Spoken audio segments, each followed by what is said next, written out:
squabbling, of course. Tristan Ovenden up front is getting away.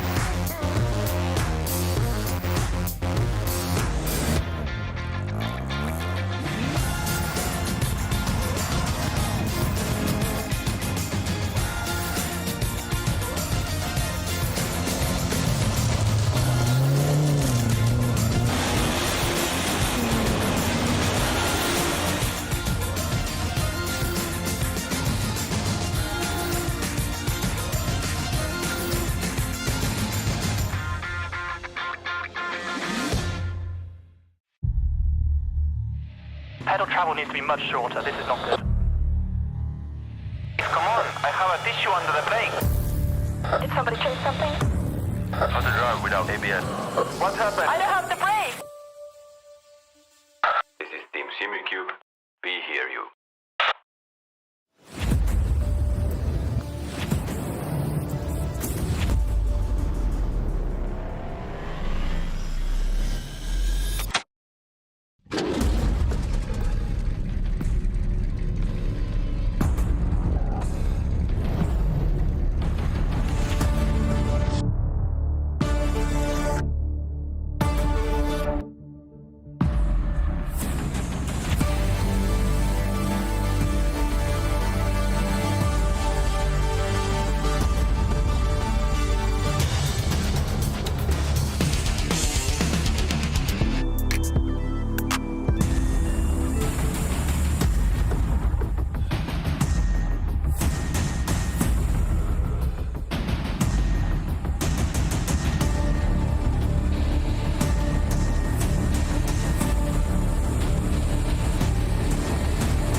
Well, hello everyone, and welcome to race meeting number 4 of the ROKiT British F4 Esports Championship. We head to Norfolk for this round of the championship as we take a look at the Snetterton circuit. My name is Connery Medic, and as ever, I'm joined by the wonderful Lewis McGlade as we get ourselves deep in towards that second half of the season here for the British F4 Esports Championship. I can't wait to get things going here at Snetterton. A little bit of a sort of opposite track to what we saw at Knockhill last time out. Lots of opportunities to get yourself some drafting done here, which should add a little bit of fun to this. Yeah, Knockhill, tight, twisty, undulating and all over the place. And like you say, here in Snetterton, basically the exact opposite. It's quite a long circuit, quite a few longer straights, and also one of the major characteristics is it's quite flat, to be perfectly honest. You do have a little bit of undulation, the likes of even down at turn 1 at Riches, and obviously around the back end at the circuit at Bommel. It's a tricky circuit to actually get to full grips. There's a lot of times when you're on the brakes and turning, and trust me, in this kind of car, that is going to be very, very difficult, particularly that final corner, which obviously sets up one of the best overtaking opportunities on the circuit. I think it's going to be a bit of a thrill ride. Yeah, I think so too, and I can't wait to get into it. But of course, we do have to cover a few things before we get the racing action out there on circuit. Here is a little bit of a recap, a little bit of a refresher of how things work here in the ROKiT British F4 Esports Championship. Each round will have 2 30-minute races. The grid for race 1 will be determined by a lone qualifying session, which drivers are about to head into in about 7 minutes' time. Then, after we get our race 1 done, we get another race, which will be determined by a reverse grid, and that reverse grid can be from any position between 5 and 10. So it's determined by a random number between 5 and 10 who gets themselves onto reverse grid pole position.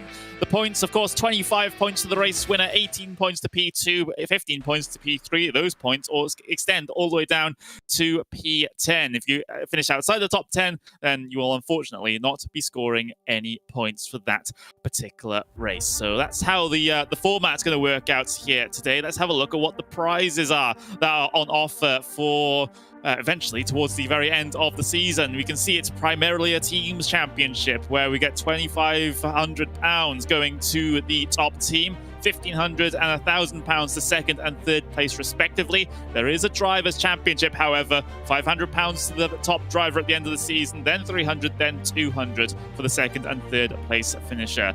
The winning team also gets 2 full days in the Base Performance Simulator official Formula 4 simulator in Banbury. Fantastic experience for all those involved. The second place team actually get themselves 1 full day there as well, and then the third place team gets 6 hours of simulator time at the Virtual Reality Racing Club at Silverstone.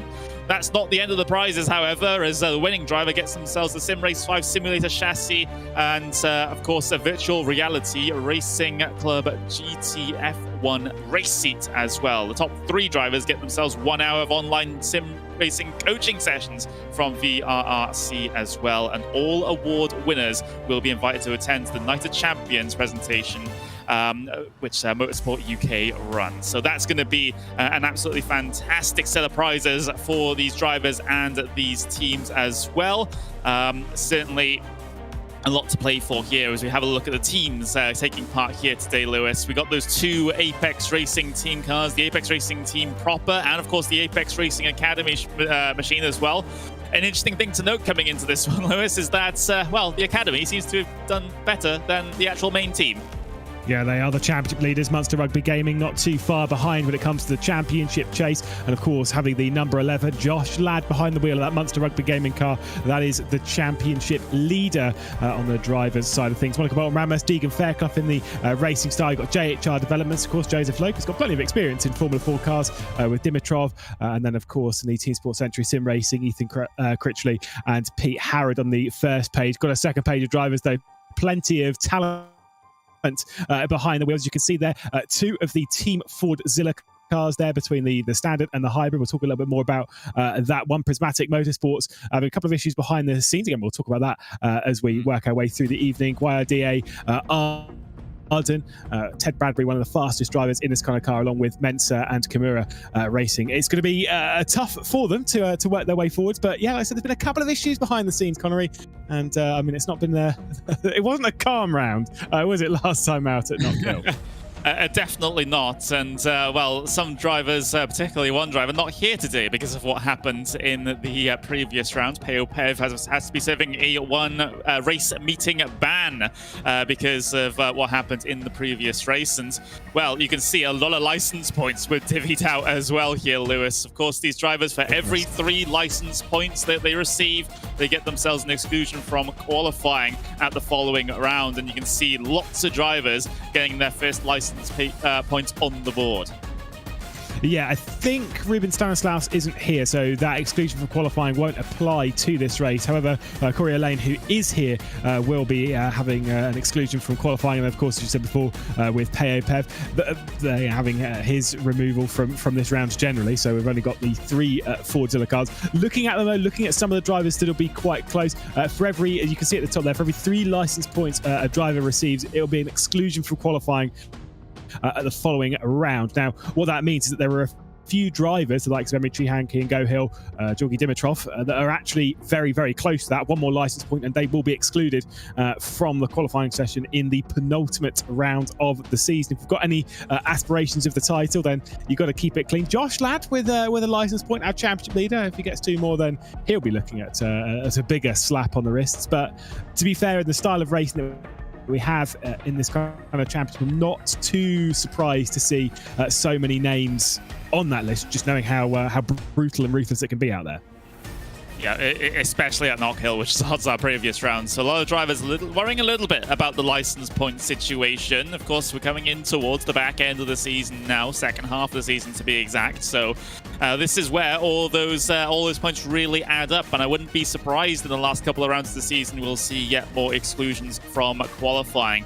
But let's have a look at how the team standings stack up then. We mentioned them very briefly, Lewis. Apex Racing Academy leads the way with 160 points. Munster Rugby Gaming second place at the moment with 153, and the main Apex Racing team on 128, a little bit further adrift of those top 2. And then it's a massive rift between 3rd and 4th place. So Chimera Performance, they are on 51 points, less than half the points of Apex Racing Team. Then we look back to Team Flotzilla Hybrid in 5th place as well. I get the feeling Flotzilla will struggle a little bit here, given that they have a couple of drivers missing. Of course, one serving a race ban, so they've had to rejig things slightly, haven't they? Yeah, and that's never easy in a championship this year. We're halfway through the season. To have alterations to your driver lineup, it is not an easy one. I will say, as much as the Apex Academy are there in first, I would not rule out the Apex Racing Team from coming on strong in the second half of the season. It is, the big reminder that we've only done half of the races. There is still plenty more action and drama left to come. And the team standings, I mean, they are definitely not set in stone. Nor's the driver standings. It's incredibly tight at the top of the driver standings, just 2 points between Josh Ladd and Luke McEwen. Yeah, very, very tight indeed. So it's going to be interesting to see those guys do battle. Jamie Fluke's not too far adrift of the top 2 as well, so definitely get himself involved with Stanley Landis in 4th place. Pete Berryman just on the bit of a recovery drive of the season here at the moment, so he's looking for a better second half than he had in the first half. Dion Gowda P6, Alex Spetz P7, and you've got Mikolev Sarika, and you've got Caruana, Bradbury, and Luke rounding out the top 12 in terms of the driver standings here today as well. Let's have a look then at, I'll just sort of overview of the season. We've already got 3 race meetings in the bag. We've had our season opener at Donington Park, then we went to Aldston Park, and then just a week ago we had the race up in Scotland in Knockhill. Now we're here at Snetterton. It's just this round, Silverstone and Brands Hatch to go. Fantastic 3 circuits to top off the season. Yeah, they really are. I mean, like I said, we've had a couple of, particularly rounds 2 and 3, being Alton Park and Knockhill, 2 extremely tight and twisty circuits to be put back to back. Obviously, it was 2 weeks apart, but back to back in the calendar. Now we get to open things up. Snetterton and Silverstone. As much as it's Silverstone National, it is still one that is perfectly open for the racing. But this is a view of Snetterton, a brilliant race circuit. Of course, it's 4.7, roughly 4.8 kilometers in length. You've got 2 extremely long straights on the centre straight, the start-finish straight, and then the Bentley straight. Plenty of time for these drivers to get into the racing action. This is on the start-finish straight on the run-up towards Riches in that very first corner. A couple of bumps here. You'll see the circuit just drops away ever so slightly as we go from uphill onto the flat into the first corner at Riches. Now, this corner does tend to camber in just ever so slightly. It's a lot lighter than you'd think, but it certainly does make a difference. It pushes you out on the exit towards that left-hand side. Again, into the Montreal hairpin, of course, recently, or fairly recently renamed to the Wilson hairpin. The exit out of there could get you a good run to making an overtaking opportunity into Palmer. You can do inside or outside here. It does work, but it's not about making a move into this corner. It's about building you up into your opportunity into Agostini. The circuit's slightly bending over to the right-hand side, and you need to make the most of that right-hand side of the circuit in the braking zone into Agostini. As we exit the corner up towards Hamilton, this is a brave corner. You've got a tyre stack on the inside that can be very tricky. Never mind, that's not there. It's tricky to nail that kind of corner. You can run out wide. It leaves you in such an awkward line coming into Oggies. And of course, that run up towards Williams. This is one where you do take a bit of a deep breath.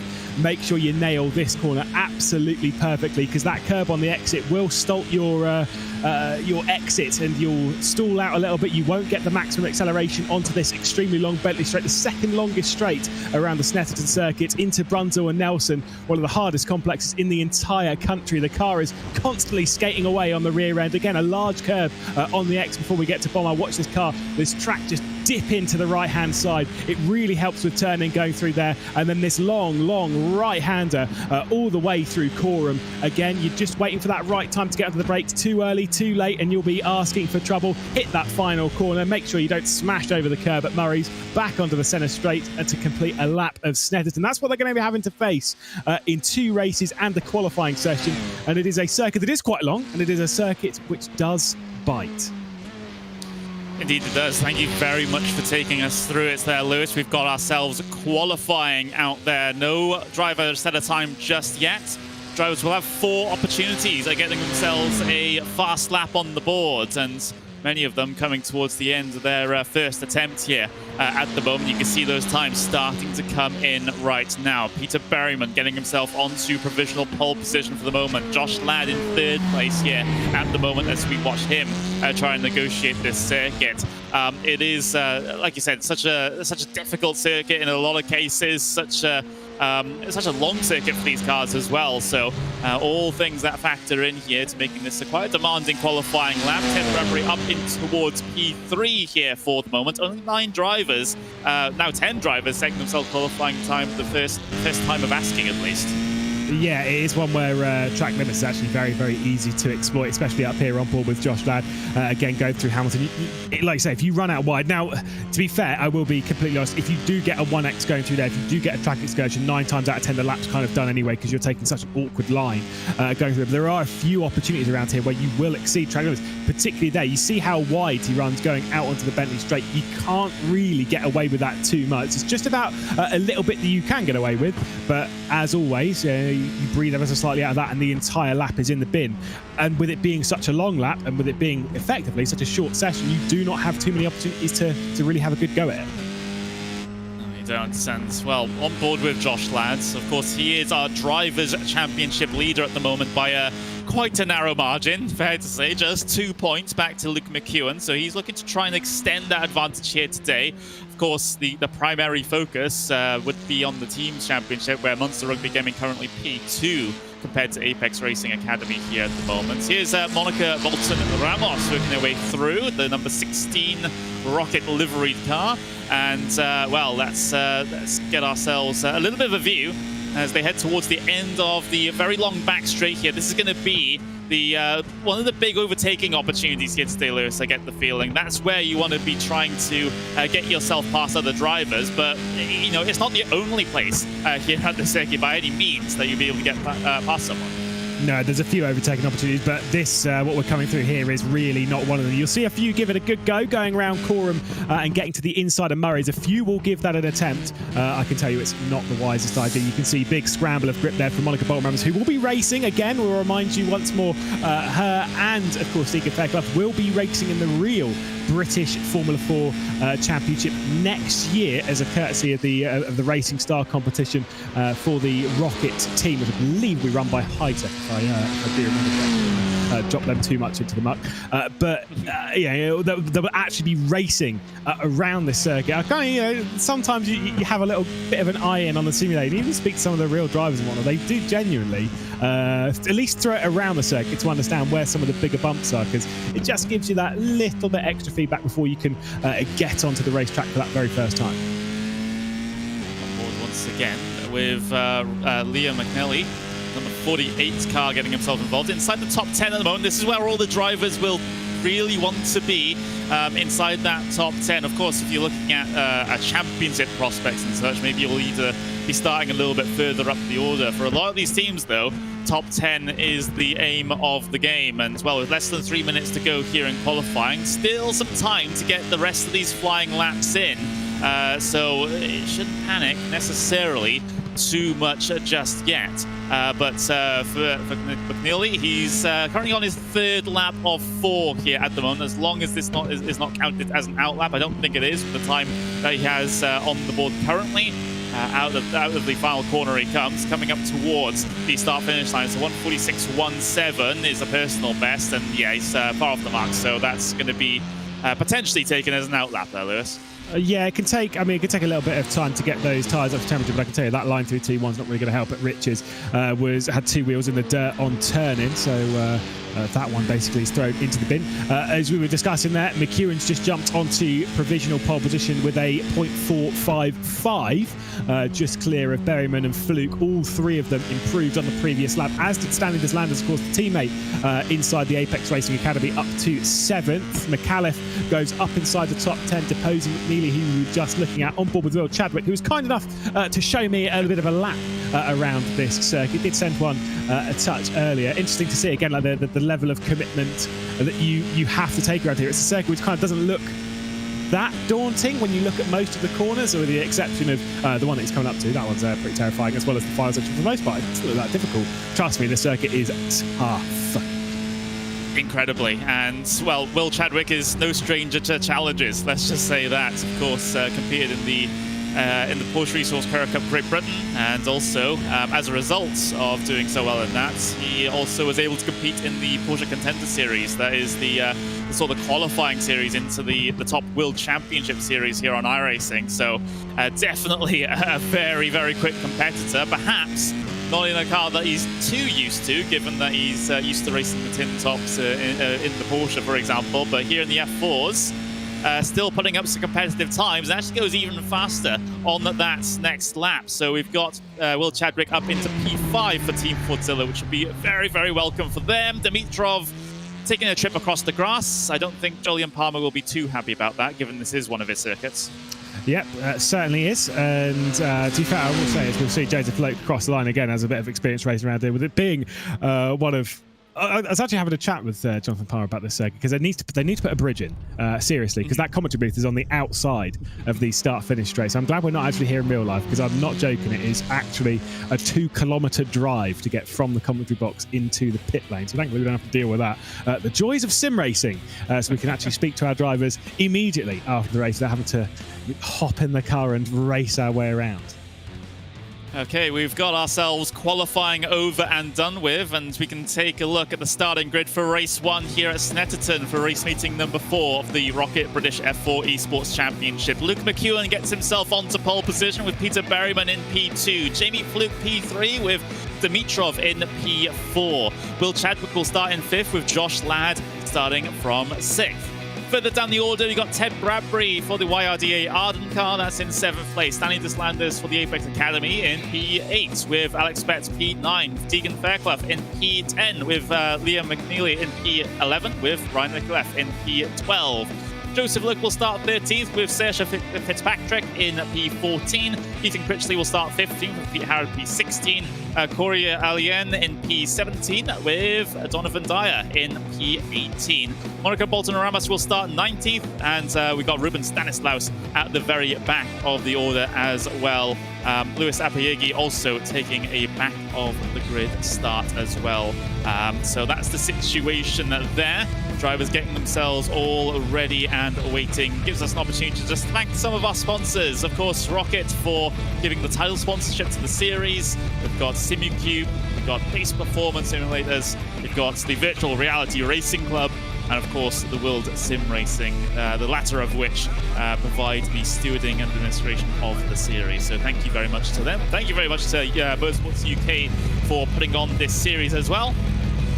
And we're just about to go racing here at Snetterton. Just about maximum 20 or rather 15 seconds before we get the green light, and we head our way down in towards turn number 1 of Riches for the first time here this evening. It's a good qualifying performance for Apex Racing Team and of course Apex Racing Academy. Their cars occupy the front 3 spots as we're about to go racing here at race number 1 at Snetterton. Everyone's ready and raring to go, and off we go. It's a good start for Peter Berryman, though, on that front row. Is able to draw himself alongside of the Apex Racing Academy car on the way down in towards turn number 1 for the first time. McEwen's able to hold on to that one, though. Dimitrov tried to look the long way around on the P3 here at the moment, getting himself stuck in to those Apex cars as they head their way down in towards turn number 2 at Montreal. Oh, it's so sketchy through here when you're going 2 by 2, and it seems to be there's a puff of white smoke in the background. Someone seems to have had a problem, but at least the front 2/3 of the field have been able to get through. Yeah, it was Dyer who's had the issue down in the Wilson hairpin, so he's been sent around. You can see Dimitrov going on the attack, as is pretty much everyone else. Will Chadwick having to fend off the championship leader, Deegan Fairclough and Spets going side by side. And the exit of Agostini and the race up towards the Hamilton curve. We can see that fight is allowing the top 2 just to get a little bit of space between them as we ride on board with Ted Bradbury. We do run on board with that number 53 car, YRDA Arden. Lots of battling going on ahead of him. That's Will Chadwick just to his left-hand side in that Team Fordzilla car, who's all over the back of Josh Ladd in that number 11 car. Here comes the run down that long back straight, though. Situations going on behind Micallef. We've got Fairclough and Spets all involved in action towards the end of the back straight, and bullying his way through, perhaps. Fairclough, he's got to be very, very careful with bits of contact here and there, given that the Stewards haven't really been too happy about him over the season so far. Goodness me, McNeely, that was a proper send to the inside of Micallef. I was suspecting this is the part of the circuit where you don't see too many overtakes. Oh, and that's why there's been a spin from Deegan Fairclough coming off of the final corner at Murray's. He gets back going again. But Micallef, you had Joseph Loke as well getting back involved in this. He does have a race win around this circuit, does Joseph Loke, in the real British Formula 4. I was going to say Esports Championship, the real British Formula 4 Championship, looking to at least move his way forward and get into that top 10, that potential reverse grid position.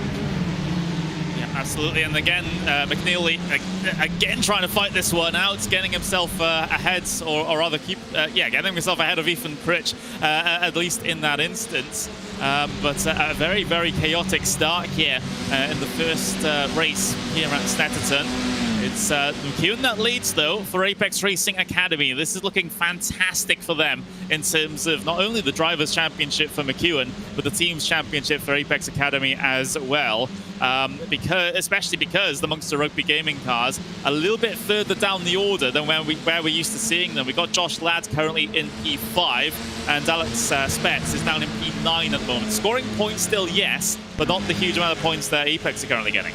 Yeah, and that's the thing is, like I said before, is the Apex Racing team as well with Berryman and Fluke, where you can see it. Micallef's had a problem coming out onto the Bentley straight. Oh my goodness, that was not going to be. My fate. I mean, there was plenty of room there, but that was not going well. I think having further issues as well, but clearly having a problem coming out onto the Bentley straight. Yeah, here's Stanley Deslanders having a couple of cars ahead of him going wheel to wheel. Chadwick and Bradbury are the two names there. Bradbury looking to the inside of Chadwick. Oh, that's a closing door on the way through the winding right-hander of Coram, and then you flick the car in towards Murray's.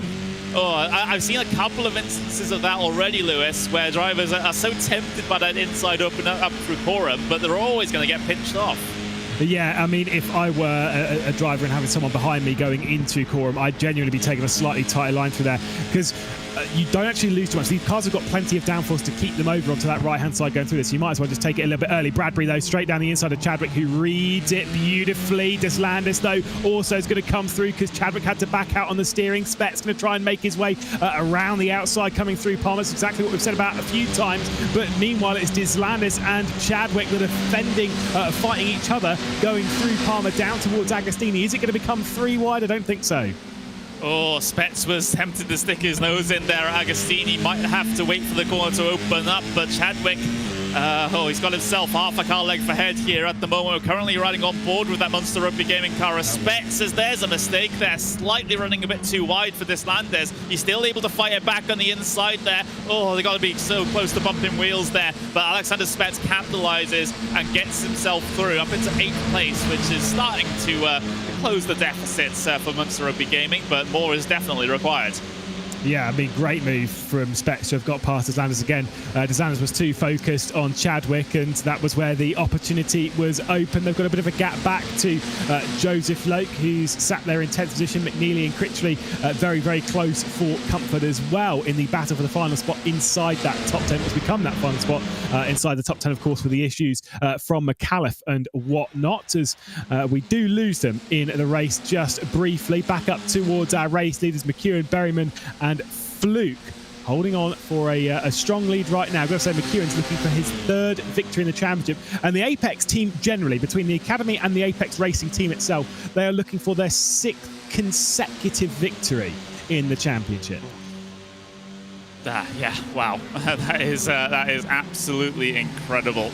But the pattern, well, is it going to continue here, or is it going to stop? Let's just see. But McEwen leading by 0.3 of a second here at the moment, and, well, at least according to our little timing screen there on the left-hand side, which unfortunately is having a little bit of an issue with being frozen here at the very moment. But McEwen still is keeping the 2 sister cars behind here for the moment, and this is a much-needed race for both Pierre Berryman and Jamie Fluke here at the moment. And it'll certainly be very, very welcome for them, given how many trials and tribulations they've had between themselves through the first 3 rounds of the season.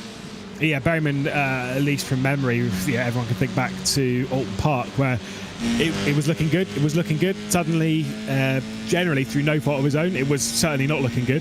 Got involved in a few incidents there that weren't really in Berryman's control, and it's what threw them a bit further down championship-wise with the Apex Racing team and Peter Berryman himself.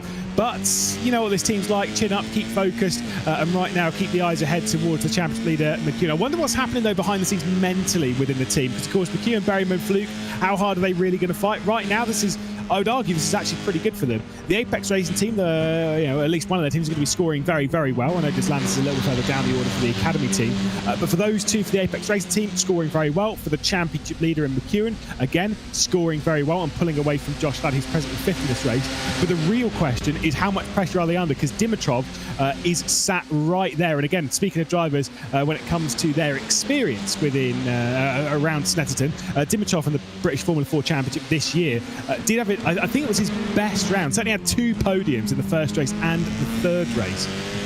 Did Dimitrov. So obviously plenty of experience around the circuit and plenty of comfort and confidence around here as well.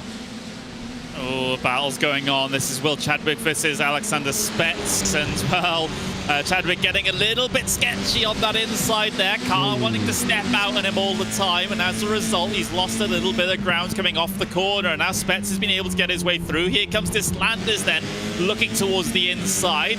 This is what happens when the mistakes start to pile up. You start going backwards, but Chadwick has been able to recover this one somewhat, keeps the position around the outside there, and Deslandis having to wait and try and seek out another opportunity.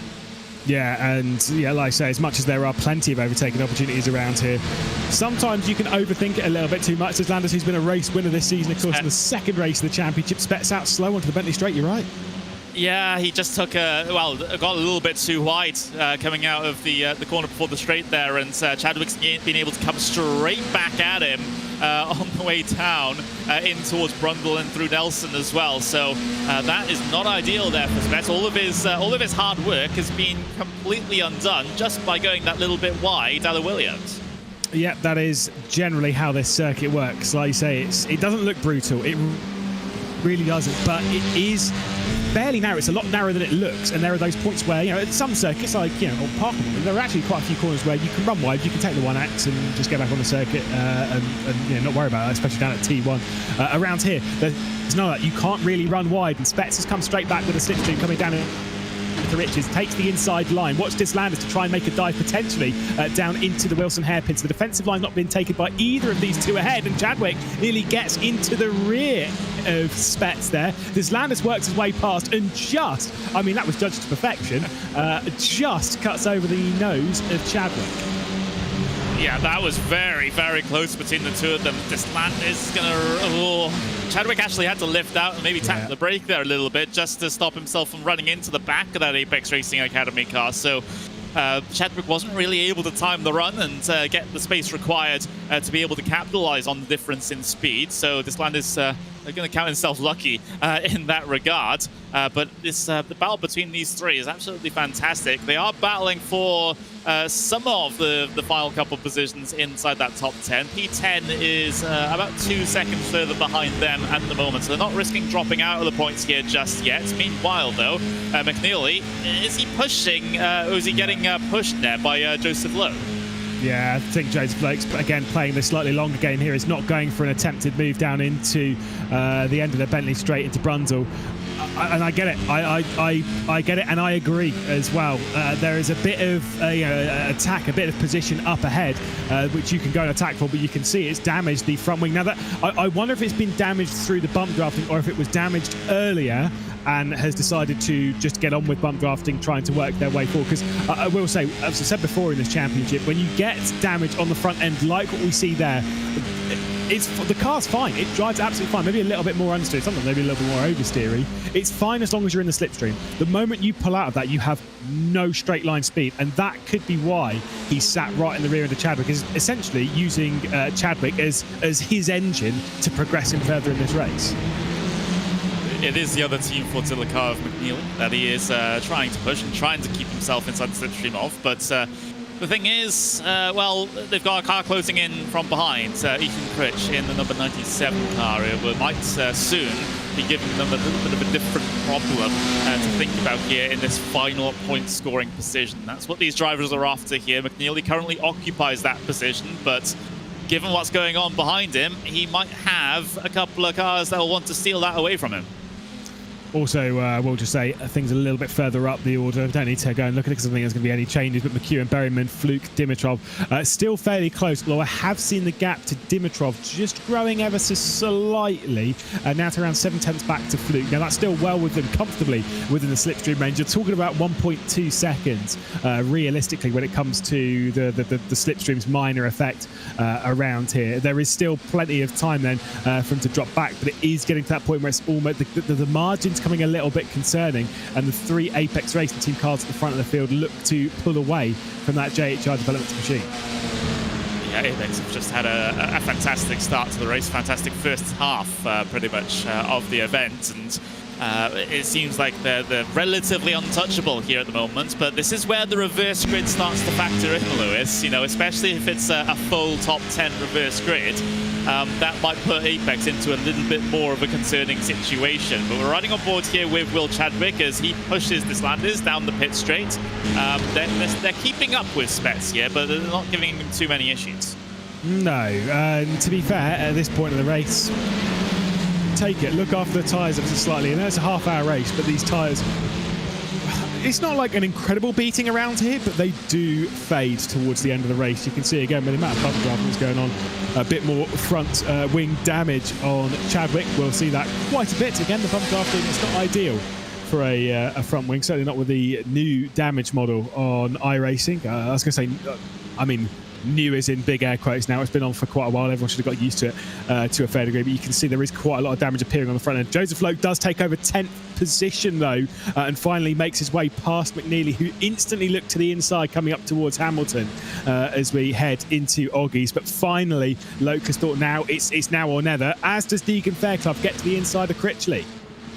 Yeah, Fairclough on a bit of a recovery drive after completely dropping it on the coming out the final corner actually of Murray's just on the first lap of things or so. So again, a driver that perhaps his point score at the moment not really dictating or not really representative of the pace he is capable of. But it seems like in every event Fairclough has taken part in so far, something happens, whether it's by his own doing, by going for a move that's not on, or if he's gotten himself involved in someone else's incident. No matter what, it seems like Fairclough just can't get himself that far inside the top 10 and keep the positions that far inside the top 10 by the time the checkered flag drops. It is always an issue. Yeah, it certainly is. You see there's a lot of red and black in there. It's not a shout out to Urano, who I know are very much a red and black team, but he does get coached a little bit, or at least certainly has in the previous few rounds, by Dylan Scrivens, one of the Urano Esports drivers. Chadwick and Deslander switching over positions, and as McNeely gets back past on Loke, that'll be down to the first corner as well. So a couple of moves being made by the Fordzilla team. Chadwick up now into 8th position. Loke and McNeely continue to switch over though, coming down into the Wilson hairpin, and once again I think it's going to go back the way of Loke. Now this is the thing, is that now they've started fighting in a shot to quite literally no one. The gap between 10th and 9th starts to grow again. Indeed it does. That's just the ebb and flow of the race. But we are inside the second half of this race number 1 though. We've got another race to go after this one, so once the checkered flag drops here, you don't want to go away because we have yet more action in the ROKiT British F4 Esports Championship. And, well, even though the front of the field has been relatively calm here at the moment between the 3 Apex-affiliated cars. Of course, it's the Academy car of McEwen that leads the way with the 2 main team drivers, Berryman and Fluke, in 2nd and 3rd place here for the moment. It's going to be interesting to see how they negotiate this one, like you alluded to a little bit earlier on, Lewis, because, of course, both of these teams and all of these drivers have championships to be concerned about, and no doubt if you're even in an Academy car and in the championship leading position in the teams at the moment, you're not going to want to sacrifice points just because your main team drivers are behind you. Yeah, absolutely. Now they've done the most important thing in this race. this is that they've broken Dimitrov. They've broken that slipstream. If I were the team manager right now, I'd be sat there looking at him being like, right, let's keep doing this at least for another 3 minutes and 50 seconds. You know, let's build out that gap even longer. Let's get it out to 3 seconds, maybe 4 seconds, and after that point, do what you want. Don't take each other out, but have a little bit of a race for it. Go ahead. How they're going to run it though, I don't know. Jamie Fluke being brave for another round, certainly did that at Alton Park, where he's in the race wearing a jumper, which I would always recommend against in sim racing, because trust me, whatever room you're in, you could be in the middle of the Atlantic Ocean on a cold winter's day, and trust me, racing in sim racing is enough to warm you up. It just is. So brave man once again to race in a half-hour race in a jumper, but you know, he's channeling himself. He's also channeling a little bit of is it Johan Harth that does the head bob? I can't remember. I can't remember if it's Harth or not. It might indeed be, but you are right though. Racing a hoodie, I don't know how he manages it. He must have at that Apex Racing team facility in Corby, they must have pretty beefy air conditioning so for it to be that cold in the sim rig area. But yeah, these guys going along very well at the very front of the field. There's still an active battle going on, by the way. Joseph Lokins and Liam McNeely have not given up the fight whatsoever, and you can see them right there, and all of a sudden, beep beep coming through. Tegan Fairclough in the number 87, looking to try and score himself at least 1 point. Yeah, and also get himself in position for a potential reverse grid as well. It has been 10 before, it was in the first round championship. Wow, look at the slides there from McNeely going through core, and that final part, he was really pushing the rear end. Now, I'm concerned, if those tyres are already starting to struggle in the rear end, how much more are they going to struggle over the next 12 minutes? Fairclough's going to be close. He might make the stick down into Riches and obviously the run down towards the hairpin. Well, something that we haven't talked about so far is actually track conditions. It's 36 degrees on track out there at the moment, which is, again, not the highest I've ever seen, but certainly going to be affecting things here in terms of how slick the track is, the car wanting to step out so much more, and then you're putting more heat into the tyres as a result of that, and heat in the tyres, at least here in iRacing, is, well, if you overheat them too much, then there's going to be a mega problem trying to get them to cool back down. And yeah, so with the drivers that have been sliding around so much, especially coming through Forum towards the very end of the lap, that is going to just be getting worse and worse and worse every single lap the more they do that. And we can see here Tegan Fairclough on the rear end of McNeely, trying to find his way past at the moment. Not had that opportunity. I genuinely thought there was going to be a massive dive bomb. I've watched Tegan Fairclough race, so I thought there was going to be a massive dive bomb down the inside of the Wilson hairpin. There wasn't. There might be the better opportunity here as we'll head up towards Brundle and Nelson. There is not, because Fairclough is thinking about the bigger picture here and is thinking about maybe trying to attack something a little bit further along. I would say Deslandis being 6 seconds down the road. Well, really 5 seconds, if you will. Let's pipe that one down just a touch. A little bit too far down the road to go and attack. By the way, I have got the update. Did come from Arjuna. It wasn't Johan Harth who does the cat jump. It's Maxime Briant who will sit there and will bob his head back and forth. And that's really genuinely what Fluke was channeling there. So I like to see it. Yeah, confusing your French drivers now. But, exactly. It's how you get the extreme. It's how you get the extreme speed. It's the same as tucking in behind your sim wheel for extra slipstream. You know. It's also leaning your head into the corners, yes, even though you're not dealing with G-forces. Yeah. No, when my dad ever goes onto my simulator, you'd think he was Mark Marquez. He was leaning. It doesn't help. It really doesn't help. But it gives that little mental push, I guess, as we keep our eyes focused on this battle for 10. Indeed, we do. Last points paying position, of course, and they've been fighting over it quite actively, at least so far this race. Got just about 9 minutes and 35 seconds left to go, so this is going to have to be settled rather quickly here. And we'll see if Tegan Fairclough can get himself into a point-scoring position here, because he's, over the course of the championship, he's only scored 7 points and is currently the only point scorer for Racing Star here at the moment. Of course, Monaco Bolton Ramos is the other driver as part of that team. And I could have swore that Fairclough would have had more points by this stage of the competition. But of course, like I mentioned before, he's been involved in incidents all over the shop. So that's just the situation he finds himself in. Gets himself a good run on the way down in towards Brundle and McNeely, but not going to take it. That was mostly from a push from Dosing Look behind as well, who seems to be a fan of pushing other drivers down the circuit, whether or not that's for the reasons of damage or not. Yeah, I'm not sure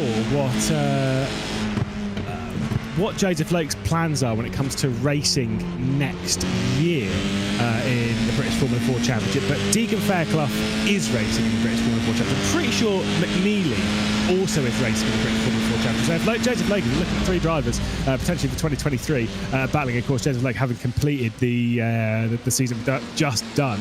And when it comes to real-world motorsport, incredible talent to watch for future years, but sat at the moment on the rear. These are 3, let's say, big names in the junior formula when it comes to the British scene in motorsport. They're 3 names that I'm absolutely sure you will see towards the front end of plenty of grids over the years to come. Yeah, if you just squint, you might see this as a real life British F4 just race. about.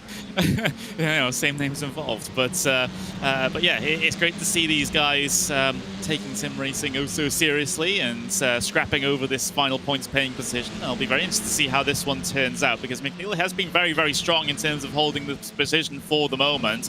Has kind of stunted Fairclough's charge through the field, which he had to do at the end of that first lap, of course, when he spun coming out of the final corner. But yeah, this one's going to be very, very tough for Fairclough to manage. He gets himself a very good run out of Williams there, though, so this might open up the opportunity down in towards Brundle. Is Fairclough going to take it? No, he's not. He's just going to decide to push McNeely instead and try and break away from Loke potentially.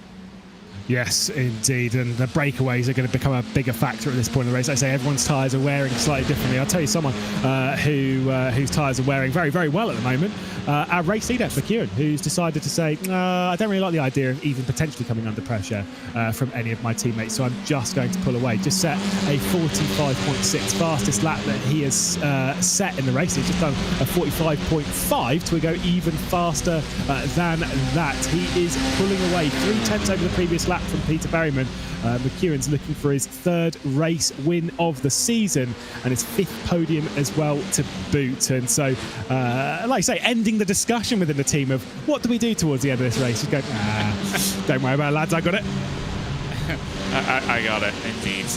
Meanwhile, this battle for 4th has developed. Georgi Dimitrov holding off Ted Bradbury, and of course Josh Ladd here in this situation. It's going to be important for Josh Ladd to try and push forwards in this one to try and minimize the points delta that Monster Rugby Gaming are losing to the Apex cars here over the course of this race. It's not been an awful day. It's not been an awful race, excuse me, but it hasn't been an amazing one either for Josh Ladd. He is remaining in exactly the position he started in, that 6th place. Hasn't been able to push forward, but at the same other side of the coin, well, he hasn't fallen back either. So something will have to change, though, if they're going to do anything about the points difference. And having these 2 cars directly ahead of you, certainly going to give you an opportunity to try and get yourself just a few more points on the board. But Josh Ladd, following very, very closely in towards the final sector here, potentially might have something to say about Bradbury. But of course, Bradbury's also focusing on Dimitrov a bit further down the road as well. Yeah, Bradbury's another one of those ones where you're kind of sat there being like, surely he's got a load of points on the board. Surely he's got, plenty. I mean, he's 11th in the championship. He's only got 10. But I remember the first round of the championship, of course, he was coming out of the final chicane as he was the leader, wasn't he? If not, he was certainly on the podium, and then had to come into the pit lane for a drive-through. But it was on the last lap of the race, so he basically dropped down to the back of the order, and it was kind of all for naught and didn't score anything. There is Bradbury going for the move then, straight down the inside of Dimitrov, who is struggling on these tyres right now. The battle for 4th right now, and it could open up the opportunity for Ladd as well to come through and maybe sneak a 4th position. Dimitrov holds the defensive line and hangs onto the spot, but trust me, for the next 4.5 minutes, this is going to be a struggle because the Bulgarian, his tyres are gone. Yeah, absolutely. And, well, it's YRTA versus JHR Development versus Monster Rugby Gaming here at the moment, as Josh Ladd looks for the opportunity on Dimitrov, is able to still get himself alongside. There was a bit of a pinch there from Dimitrov, but he left at least the car's width of space. But really, no more than that, it felt like. Ladd trying to get the angle off the corner on the way down in towards Williams as well. Shallow entry into here is not necessarily going to result in the best run coming off the corner, but he maintains the slipstream. You can see Dimitrov and, of course, Bradbury further down the road, so trying to weave to try and break that one. Lad goes to the inside here, into the braking zone for Brundle. Backs out of it, though, decides that he doesn't want to go for such a risky move here at this stage. But as we approach the final couple of laps, that option becomes a lot more viable. Yeah, same. Well, this one down into Corum. You can see that wide entry they tend to have. And once again, Lad looking to the inside. He's got to focus on, though, his championship. Of course, he's not going to be leading the championship after this race if everything finishes as it stands. But still, if you take that for granted and then just go for a move thinking, OK, I'm not in the championship lead, so I might as well just go for it. Yeah, you're going to lose out completely on the title fight. Once again, on the race down towards Riches, the outside line is going to be taken by Lad. And trust me, this one can work, especially with a bit of slipstream advantage. He backs out of it once again. Is not feeling super confident to go for a move right now as Dimitrov puts two wheels into the dirt on the exit of Riches. Now Lad sent it in, just about pulls it up to the apex. He'll be on the outside of Palmer, and again, I'm just not feeling it. Oh, and given the pinch as well again by Dimitrov. That was a late move there from Josh Lad, and you would have forgiven Dimitrov for cutting across him there in towards the apex of the corner, because I don't think Lad had too significant of an overlap. It was a big lunge. There's a little bit of a mistake, though, from Bradbury in the YRTA Arden car, but is able to gather it up and keep himself ahead of this trio for the moment. But this is getting spicy in amongst all three of them as Dimitrov, a little bit of an alternate line being taken through, just trying to knock on the door everywhere, but no one's at home, it seems, at the moment. Yeah, Spets, I think, might have a touch of front wing damage off that. He was certainly just about in the rear end of Dimitrov. I think he's all right as they head back out onto the Bentley straight. This will be the penultimate lap of the race. They'll have just one more after this. And you can see Lad was not fancying following the slipstream of Dimitrov, almost three wide heading up towards Brundle. And still, they remain in their positions. Bradbury holding the defensive line. We ride on board with Lad, but you can see Dimitrov there directly ahead. It's... I don't know where this opportunity is going to come. I can understand from Lad's point of view, you can see here that he's going to be feeling nervous, especially when you see things like this. Yeah, on their way through Corum in towards the final corner. All of them pushing slightly wide. I have to see where Luke McEwen actually came across the line there, because that looked very close in terms of going the extra lap. Meanwhile, these guys still are fighting it out here. Dimitrov, Bradbury, Lad, all involved, all within the same square meter of three circuit as through Riches they go. Bradbury holds it onto it. Dimitrov is going to come back at him here, in towards the braking zone for the right. Oh, fishtailing all over the place, and Lad, again, trying to follow through in the tyre tracks.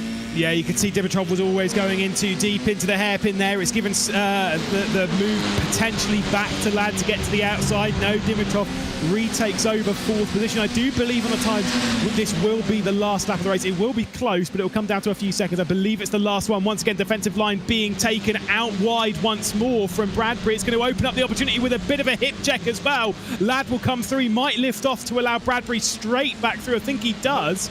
No, he doesn't. Ooh. Yeah, well, that's, yeah. I mean, it's not a good one, I'll say that. No, I think that was what Lad was intending to do, to let the position back through, and then Bradbury's going, oh, wait, what's going on here? Slowed up as well, and then Lad decided, oh, you're not going to take the position back from me, I'm just going to go ahead anyway. But as a result, both of them have completely lost Dimitrov here, and now Spets is closing in on them in the Munster Rugby gaming car. Not going to have the opportunity here down in towards Brundle this time around on Ted Bradbury, as Bradbury looks to try and get this done at the very last minute to try and get himself back past Joshua Lad here. But of course, as we get the checkered flag out there, it is going to be Luke McEwen for Apex Racing Academy that comes across the line to take the race win here for the first race at Snetterton. It's his two sister cars behind him of Berryman and Fluke, putting up some massive points for Apex Racing Team. And then in further behind, all close together, it is Josh Ladd that comes out on top from Bradbury from Spet in that battle for the fifth place position. Who doubted my maths? Whoa. Well, I mean, I doubted it very much so in that final sector. It came down to literally about 3 seconds to the line for McEwen. Honestly, I mean, he has won with this car, gotta be said. Absolutely fantastic on pace through this race. His last lap was again another couple of tenths faster than his teammate. Bearing in mind his teammates, I know Luke McEwen's not exactly slow. I know he's a part of the Apex Racing Academy in this, but we all know he's he's the real deal, and the Apex Racing team certainly do as well. But when your teammates are Berryman and Fluke, two of the most experienced drivers on the platform, especially knowing Berryman's open wheel capabilities, to have pulled away like that, I mean, how good is this 22? Fantastic. Awesome stuff from Luke McEwen. That's going to help in terms of the Drivers' Championship as well. But before we go over the unofficial results from Race 1, we got to sort out what our reverse grid is going to be for Race 2. It's going to be between 5 and 10. What reverse grid are we going to get? Is it just going to stop short of 5? No, it is going to be 5. So for the second week in a row, I believe, it's going to be the shortest reverse grid that we have, 5. So that is going to mean that Josh Ladd gets himself onto reverse grid pole position. A great opportunity for the Monster Rugby Gaming car to score a bit more points here out of Snetterton. But there's the unofficial race results. We got Luke McEwen from Peter Berryman from Jamie Fluke, makes it an Apex 1, 2, 3. Dimitrov holding on to P4 for the ZHR development car. That's going to be some very helpful points for them, with Josh Ladd in P5. Ted Bradbury for YRDI Arden in P6, with Alex Betts P7, Will Chadwick P8, Stanley DeSlanders P9, and Deegan Fairclough rounding out the top 10, getting himself on the board after that initial couple of laps mistake. We've got in 11th place, so Liam McNeely with Joseph Loke in P12. We got Ian Critchley and Pete Harrod rounding out the top 14. Corey Alien in P15 with Sasha Fitzpatrick in P16. Donovan Dyer in P17 with Monica Bolton Ramos in P18. Then Stoop Ruben Stanislaus in P19. Ryan Mikulev rounds out the top 20 as a retirement. So, of course, Apayegi as well in 21st. So we are just getting ourselves set just for a little bit of a break here, and of course getting ourselves mentally prepared for our second race of the evening. But I gotta say, you know, gotta recap the obvious here. What a performance! What an event for Apex Racing Team / Academy. Yeah, again, it marks yet another victory for them. 6th consecutive one for the Apex brand. All 4 of the drivers that they've got, with Berryman, with Fluke obviously taking 1 apiece, same with DeSlanders taking 1 apiece between the 3 of them, and then McEwen being like, no, I don't like any of that 1 stuff. I'll take 3 of them, thank you very much. But 6 wins for the outfit. Could come to a closeness. A 5-car reverse grid, and the main championship rival of Luke McEwen being Josh Ladd will be starting this one from pole position. It's going to be a fantastic one, isn't it? Yeah, I think so too. And for the drivers that finished a little bit further down the order, maybe a little bit of frustration having such a small reverse grid in back-to-back race weekends. But that's the way the cookie crumbles sometimes. You win some, you lose some. And in this instance, the drivers that are at the bottom end of the top 10 have gotten rather unlucky. But of course, still races in the future for them to try and capitalize on the reverse grid. Just having a little bit of conversation here about, of course, Deegan Fairclough with that recovery drive. He actually managed to gain enough positions to finish exactly where he started in that P10. But yeah, let's see what he could do in this second race, because I get the feeling if Fairclough can have a clean race here in race 2, he looked very, very good in that first event. So again, as long as he can keep his nose clean, he should be on for a good finish, right? Yeah, it's going to be the most important bit, keeping your nose clean around here. I do believe, by the way, that we should have Luke McEwen for a bit of a conversation. Not sure if the broadcast is totally ready for it, but we'll have a look. There we go. There he is. Hello. Another race victory, another podium as well this season. You've had a fair few, making it up to 5 now, but a 3rd race victory. You really did show your teammates who was boss out there. Obviously keeping quite close company in the early stage of the races, but what made the difference in that second half? I think it was the tyres, like, mainly, because me and Pete have been really close. With Jamie as well, we've been really close all week. But in this car, the tyres are really sensitive, and it's really easy to have a small slide or lock up, whatever, and you start losing a lot of time per lap. So I guess we'll have to look in the telemetry later, see what happened. But I'm pretty happy from my side with the race, and especially qualifying. Nice to put a good lap in for once. Is it quite a high tyre wear circuit then, comparatively to the norm this season? Is it lower than normal, or is it pretty much the same as every track? I think it's higher here, definitely. I wouldn't say the wear, but especially the tyre temps through like some of the long corners. They get really hot. So you have to manage that, unlike some of the other tracks. So yeah, it's pretty difficult. Now, speak to us about the circuit itself. Is this one that you kind of hold quite highly? Snetterton's one of those ones that seems to be a little bit divisive. Like I said, there's those long sweeping corners. There's a couple of tight hairpins in there as well. Yeah, I like the track. I haven't done a race here before, but I've done testing here in like GT3s and I think F4 once before. So yeah, I like the track, and it's quite different compared to the tracks we've had before, where it's actually pretty difficult to overtake unless you have the person in front makes a mistake, because with the long corners, pick up some dirty air, and it's actually pretty difficult to overtake. And if I speak about the overtaking, you've shown a few times this season that you can put on a bit of an overtaking masterclass. We saw it in the first round, of course, with you working up in that second race. We've seen it, of course, in the last round of the championship. You'll be starting this one from 5th, being the reverse grid draw. What are you kind of expecting there? Are we expecting to see you on the podium for a 6th time, or is it going to be just sort of keep your nose clean and just see what happens? Yeah, I think from a championship point of view, it's mainly keep my nose clean, try and finish ahead of Josh Ladd, but he'll be starting first, so we'll see if we can close up to him. Yeah, we'll see. You never know what's going to happen in these races. Well, good luck for it. We'll let you jump off and get ready. A fantastic race win. Cheers. We'll also be joined in the commentary booth by Peter Berryman. Another podium to add to the list. It's been very much an up and down season, though. And as we head into that second half, beginning that first step with the second in the race, talk us through the race. It looked like it was, to be honest, pretty calm. You had a teammate on one side and a teammate on the other for the entirety of it. Yeah, basically, once we call it 1, 2, 3, we pretty much were just going to sit in line and finish 1, 2, 3. It's a bit worrying that my tires, completely went towards the second half of the race there. So, not really too sure what the deal with that is. But, probably best for Luke to get the Drivers' Championship points anyways. I don't really think too much of us are bothered by the Drivers' Championship stuff that much, but might as well give Luke the extra points anyways. Help him get up the ladder a bit further. Is that kind of the focus, been one of the between the team? Is it a focus to get McEwen the driver's title and then get the Apex Racing team itself the team's title, or are you kind of not really too bothered whether it goes to the academy or to the team, or to having two outfits on the grid? Yeah, I don't think we really care too much as long as it's a 1-2 and one of us wins the drivers. Yeah, I don't think we're too fussed who it is.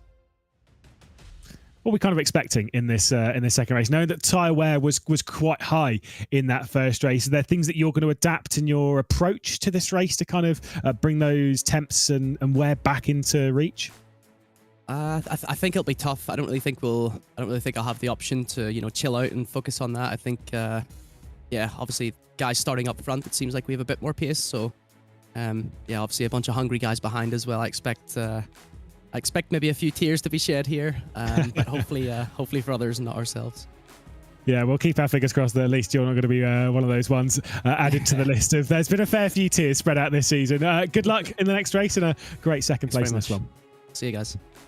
And now the man himself, it's Jumper Boy. Jamie Fluke joins us. Now, got the big question is, it's not even about the track maps this time. I know I ask that almost every single time I get to chat with you. But how are you not roasting at the moment, driving in a jumper? It's not something that we see particularly often in sim racing. Were you that calm that you just thought, like, yeah, no, it's no sweat?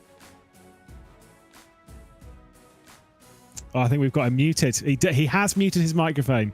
There we go. No, sorry. Great at driving, good. Terrible at interviewing. Oh, dear. Sorry. Can you hear me now?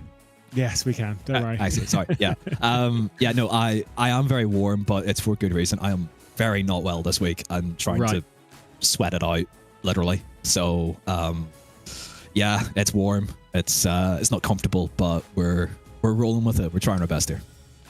I think this is the second round of the season where you've not been quite well, because I do remember you being ill. I think it was Alton Park. It might have been somewhat unwell. Now, speak to us about the difficulties of being unwell and driving, of kind of like losing the focus ever slightly, or are you kind of one that can almost get through that and just keep your eye on the race? Does it affect your performance significantly? It's hard to know if it affects it significantly, because I think my speed this week hasn't been as bad as it has been at, say, Donington or Knock Hill. So, Yeah, maybe I perform better. Must be in I was going to say, considering it's Alton and here, maybe you need to get sick a bit more often. Yeah, maybe. But yeah, I feel like once I know that I'm not at 100%, I can kind of just dial into my 90% or whatever that is, and I still try and stay disciplined to that. So there'd be fewer mistakes that I would make maybe sometimes. But I'd rather definitely be healthy than sick for sure. So yeah, hopefully I can get it over me, and yeah, hopefully as well we can have a good race too as well as a team. Now, throughout that race, obviously you were sat there in third behind your teammates. For one, was there any focus on potentially even getting past? Or were you happy with third? And for two, in the early stages, you had Dimitrov directly behind. He wasn't trying anything, but were you still kind of keeping your eyes focused and maybe feeling that pressure, or were you still pretty content of just looking after the tyres and it wasn't going to be a problem later on? It's tricky to know because we haven't seen what anyone's done on a long run, and he was holding on very nicely at the start, so it's like, okay, well, maybe he's also saving his tires and preparing for a late push. But Luke's speed up front was phenomenal and was able to carry Pete and myself through to dropping him. So yes, I was content with sitting third. As I believe Pete said, we're not super fussed on who does well in the Drivers' Championship. It's all about team points, and there's no point in fighting my teammate on this one, second and third or third and second. It doesn't matter too much. The positions will be reversed for race 2 anyway. So hopefully it's a strategy that pays off. We're not taking too many risks, and hopefully it pays off at the end of the season. Well, I'll tell you something which will make you feel better, and that is taking a victory. You'll be starting third in the next race. Good luck in it. We'll potentially be talking to you a little bit later on. Fingers crossed. Cheers, Lewis. Wow. I mean, if that's how good he drives when he's ill, yeah, fair enough. Certainly better than I drive. Yeah, getting a third place in a field that's competitive while not feeling 100%, that is something to be admired, that's for sure. But we are getting ourselves prepared for a race 2 here. Of course, 5 cars involved in the reverse grid in this instance. Josh Ladd getting himself onto that reverse grid pole position. It's not been the most ideal day so far for Munster Rugby Gaming, especially considering how both Apex Racing Team and one of the Apex Racing Academy drivers have done so well on the podium. But this is a golden opportunity now for Josh Ladd to just try and say, hang on a second, we're still in this one as a team and get a good result, especially if Alex Betts is able to climb through the order as well.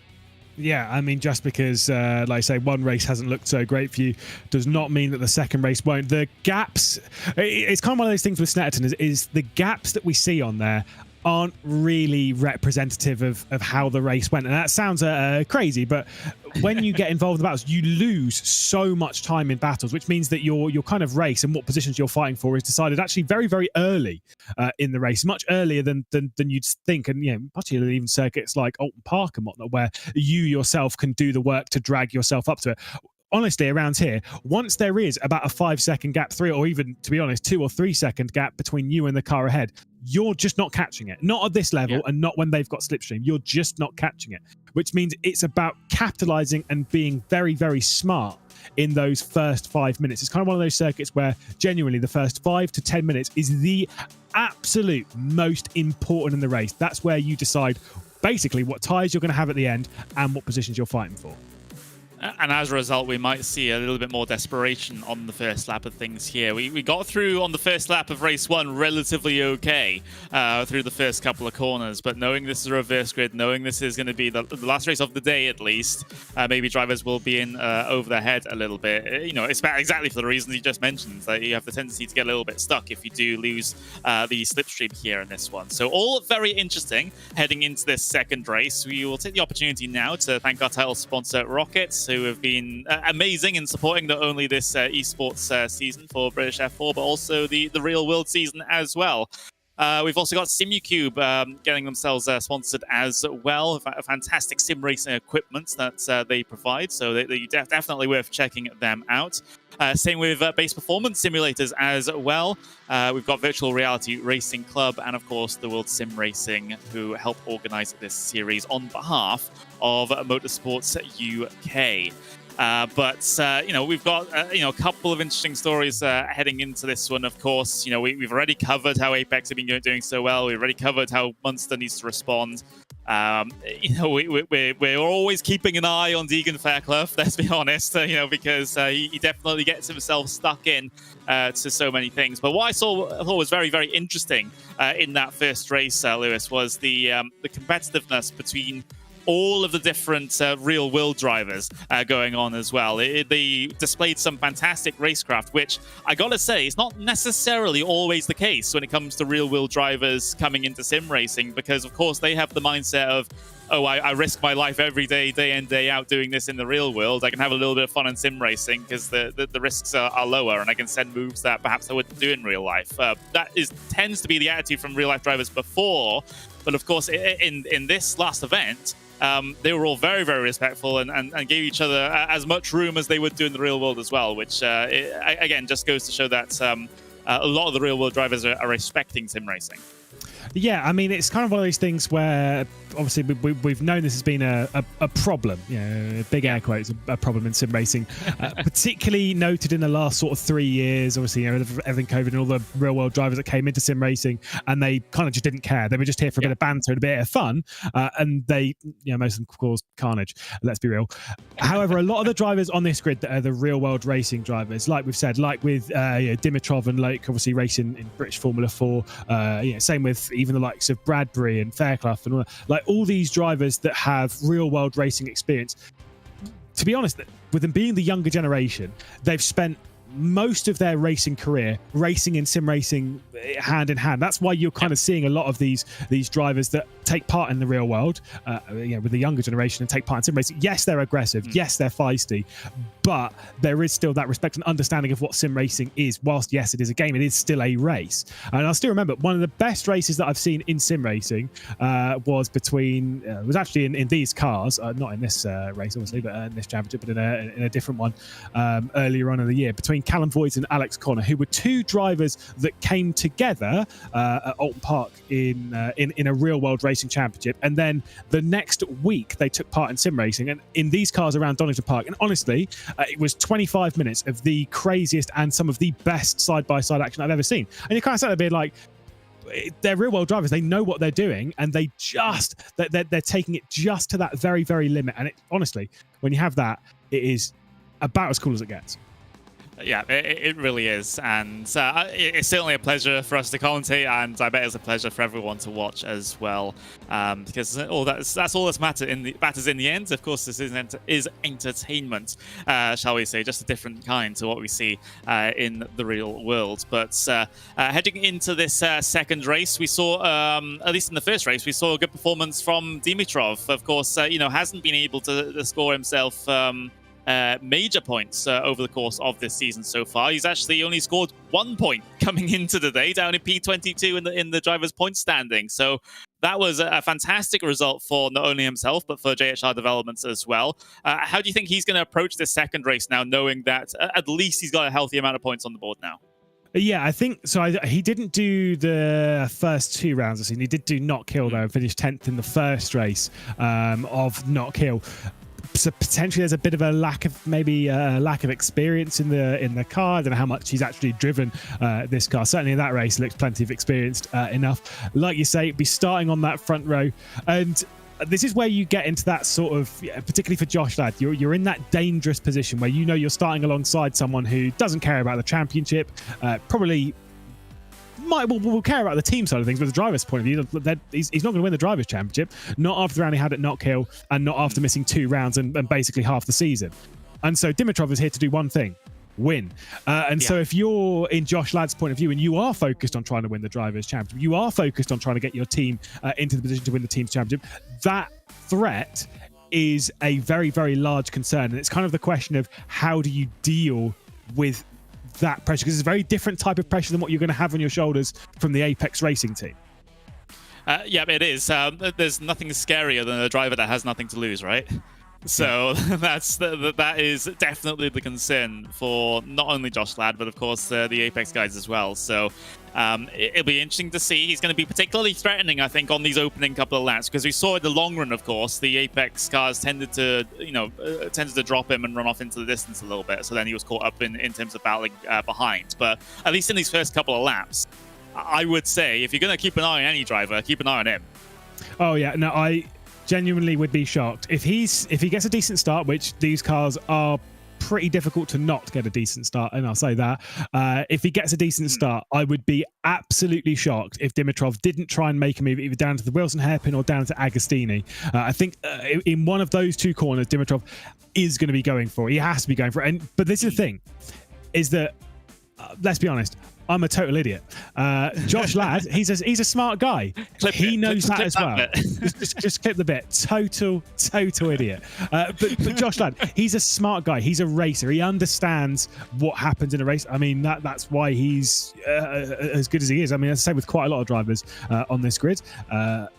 He will fully understand that position as well. He will know that Dimitrov will go on the attack. He'll know that there'll be a potential move down into Wilson, down into Agostini, maybe even down to that final corner, especially on that run into core. And we saw plenty of attempts of that in the previous race in the early stages. So he'll be expecting it. Now it's about taking that defensive line early and preparing for the move and covering it off proactively rather than reacting to what Dimitrov's doing, which is where Josh Ladd really needs to play his cards very, very carefully in the opening stages. They always say you got to keep thinking a couple of corners ahead, don't you? So, that's definitely what's going to be required here on the first lap from everyone involved towards that very front of the order. Of course, it is always a tricky prospect here in these reverse grids. Very high likelihood of incidents and whatnot, and the drivers behind will keep that in mind as well. So there might be an opportunity for them to try and finds the parting of the Red Sea and go through and gain a couple of spots. But we will just have to wait and see. We are just a couple of moments away from getting our starting grid confirmed here as we're heading into race 2 of the evening. And, we get another 30-minute race, and we'll see how that one goes. But of course, for these drivers, they're getting themselves their last couple of moments of preparation in. Track conditions have basically not changed, if I'm being completely honest. Track temperature 37 degrees with very, very light and variable winds as well. So a good day of racing on the cards for this event here at Snetterton. Drivers getting themselves into the race session now, so we can very shortly bring you the starting grid for race 2. It's Josh Ladd on pole position with Dimitrov in P2. Then it's Fluke in P3 with Peter Berryman in P4, Luke McEwen in P5, and Ted Bradbury will round out the top 6. Then you've got Alex Sweats in P7 with Will Chadwick P8. You've got Stanley Deslandis and Deegan Fairclough rounding out the top 10. Joseph Loke in P11 with Ethan Critchley in P12.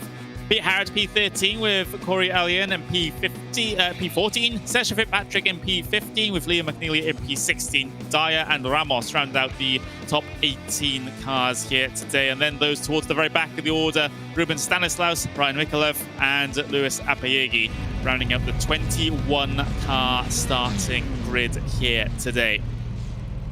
Drivers getting themselves primed and ready. We saw a good start from the outside of the front row in race number 1. Can Dimitrov repeat that from the very same position? We'll just have to wait and see here at Snetterton. Long hold before we go. Green flag racing and down in towards turn 1. It's a great start from pole position from Josh Ladd. That was absolutely crucial for him as he heads his way down in towards Richards for the first time. There's a bit of fanning out 3 wide. Down in towards turn number 1 has been a big instant. Towards the very back of the bottom shot was Loke. Heavy into the tyre barriers there as the battling continues. Go on your screen here. Josh Ladd has had a moment and he drops down through the order for Munster Rugby Gaming through the hairpin for the first time. Now, was that assisted? Surely you'd have to think it was. McEwen having troubles, though, with Bradbury. Squeezes him off on the exit of Palmer on the run down towards Agostini. Bradbury staying alongside, and he'll try and throw it all the way around the outside of our new championship leader. Also behind that, you've got Spets attacking Chadwick, still side by side as Bradbury makes it around the outside of Agostini. He's got the outside run, though, as everyone goes off just a touch at Agostini. Was almost going to have the outside run up towards Hamilton and Oggies. He sends it in, though, on McEwen. Indeed he does. The number 53 up against the 22.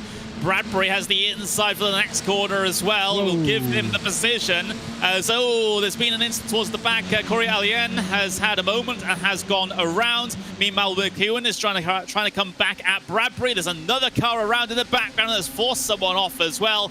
Chaos here on lap number 1 at Snetterton for race 2. Bradbury holds on to the position through Brundle and Nelson. Chadwick falling in line behind as well. But I think we need just to take a moment to try and recap and get a different perspective of what happened on that first lap. I mean, yeah, again, there was plenty of drama, but it's one of those things where the championship will swing a few times one way and then the other, and this time it's just swung even more towards McEwen, and that poor round for Lad is getting potentially even poorer. Thankfully, though, he is okay. He's still in the race. He's behind his teammate Spets. Meanwhile, the battle for the race lead. Berryman's going down the inside into that first corner of Riches and takes over the lead from Dimitrov. Fluke's also going to try and get through and make it an Apex Racing team 1-2. Indeed he does. There we go. There's the move from Fluke into the hairpin. He's got himself good drive through the middle of the corner. Good drive out of it as well. Cancelled out somewhat by Dimitrov taking the wider line. It gives him the inside for the next corner here. And, well, this is a great battle between these two. Dimitrov, we thought he was going to get involved in things right from the drop of the green flag. And he has. Maybe a little bit too much as far as Josh Ladd is concerned, as it was contact between the two of them on the first lap that sent Josh Ladd around in through the hairpin. As you can see, oh, that's what happened to Joseph Loke. 3 wide of the turn, 1 doesn't go. No, there was a stonking bit of air as well, but there was potentially always going to be contact. Let's see what happened. Yeah, Dimitrov in way too deep.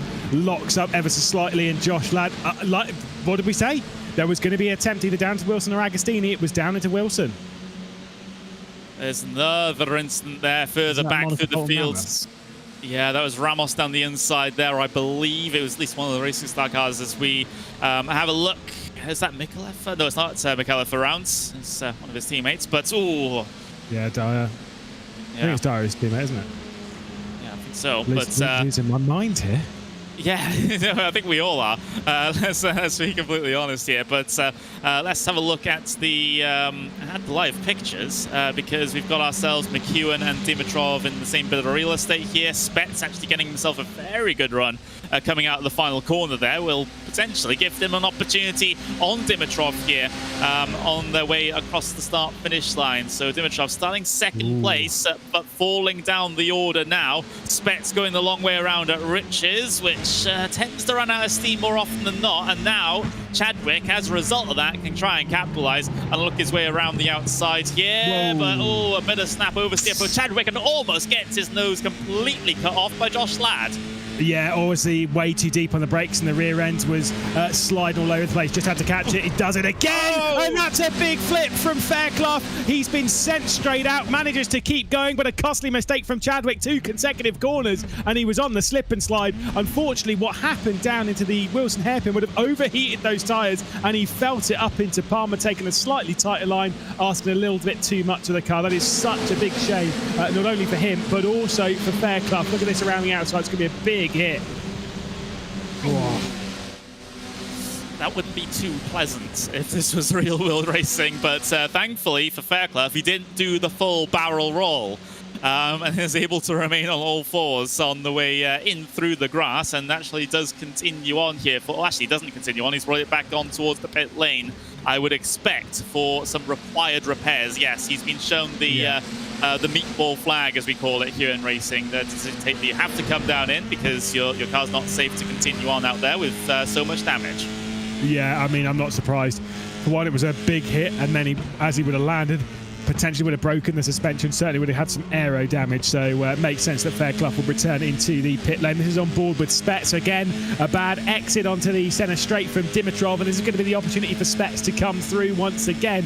I will say, McEwen played the slipstream card brilliantly on the previous lap, but this time he's just given it all the way to Spets. He's got to the outside into Riches, but Dimitrov's going to send it back in. They remain side by side through the first corner. It's going to be washed out just a touch as Dimitrov gives just about enough room. Spets to the outside, coming down into the Wilson hairpin. Is he going to be able to hang on this position? He's gone all the way around the outside to give him the inside of Palmer. Brilliant at racing between these two. We've got Josh Ladd on the outside looking into this one as well. Dimitrov is able to cut off that line and actually try and respond to Spets, but his run is stunted coming off the corner. What's going to happen here? There's a bit of weaving going on between all of them, as there's 3 wide here on the way through the left-hander, and Dimitrov has been able to get away with one there and continues on the fight here with Spets. This is fantastic action between all of these drivers involved. but Spets holds on for now at least. But they're certainly not done, because here comes Josh Ladd now, sending it down the inside. Liam McNeely also in the Team Fordzilla car saying, oh, I'm missing out here, I want to get involved in this one. And that's another position lost for Dimitrov. Yeah, excuse me, pardon me, coming through. Basically, McNeely and all of that, just picking up his position on Dimitrov, who we now ride on board with. We'll get back to the inside as we head into the braking zone at Brundle. Again, you'll see how much the steering is going all over the place as they're slipping the rear end just all over the place. Brake bias is normally quite forward in these cars, but still through there, you're definitely feeling a slightly more rearward focused, rearward-centric braking heading into Brundle. Same as what you have on the exit here of Coram, that's coming into that braking zone of the final real corner going into Murray's. But Dimitrov losing out a few positions. He went all attack on the first lap, and you'd have to question, is there potential damage on that car? You can see a little bit on the front wing, but there might just be a touch of suspension damage also. Certainly the car doesn't look as fast as it did in the first race of the evening. There's a little bit of a swap around between Josh Ladd and Alex Spets. So Spets realizing that perhaps his teammate needs the points a little more than he does, but it's put him under threat now from McNeely, who sends it down the inside there. A bit of a squeeze, a lot of a squeeze off the corner there. Spets is not going to be appreciative about that. They're locking wheels and they get a bit too close for comfort. McNeely out into the grass, hits the barriers on the outside. That might have been some vengeance there, I'm just going to say. Yeah, I mean, I will say for McNeely. Oh, as there goes the spin from Dimitrov. As we ride on board with him, he's going to be dropping backwards. Spets has just made his way past Bradbury as well. So there's been a couple of issues up in that part of the grid. But I was about to talk about how much of McNeely's Ginetta racing we were really seeing there. He's got plenty of experience in Ginetta Juniors, and yeah, we were certainly seeing some of that coming out in this race. Yeah, well, I think it was more of a case, okay, you push me all the way wide through this corner. I'm not going to give you a lot of room to work with coming down the straights. It's an eye for an eye, but unfortunately, the second part of that phrase is it makes the whole world blind. And the stewards, of course, will be looking at all of these incidents after the event here. No penalties being dished out in the event, or at least don't tend to. But there's the squeeze from the Team Fordzilla car. Here's the response from Spets. They're interlocked wheels at this point, so if there's any difference in the braking zone there between the two of them, their tyres are going to make contact and one of them's going to get sent into the wall. I think Critchley's had a bit of an issue here because Deslandis is also around the outside at the final and onto the start-finish straight. 8th position will go the way of Deslandis, but I think Critchley might come straight through. He's got his teammate loaded as well, directly behind, so both inside the top 10, but looking for a little bit more. Deslandis has not looked the same pacey driver that we saw back in Alton Park. That will not help for Critchley getting over the rear end, going through the Wilson hairpin, giving a bit of front wing damage as well as just completely slowing the exit. Not ideal whatsoever, and loses the opportunity to potentially come back at Deslandis here, so that the gap has grown somewhat between the two of them as a result. But Critchley has the benefit of having Pete Harrod, his teammate, behind him in that Team Sports Century sim racing outfit. So no threat really coming in from behind here from Critchley, so he can focus on trying to gather it all up and go chasing after the very quick driver of Deslandis, though, who's a little bit out of position from where we're used to seeing him. But then again, this follows on from his qualifying performances as well, so it's a bit of a weird one for Deslandis this race meeting. Yeah, I mean, to be fair, say Alton Park, certainly not there.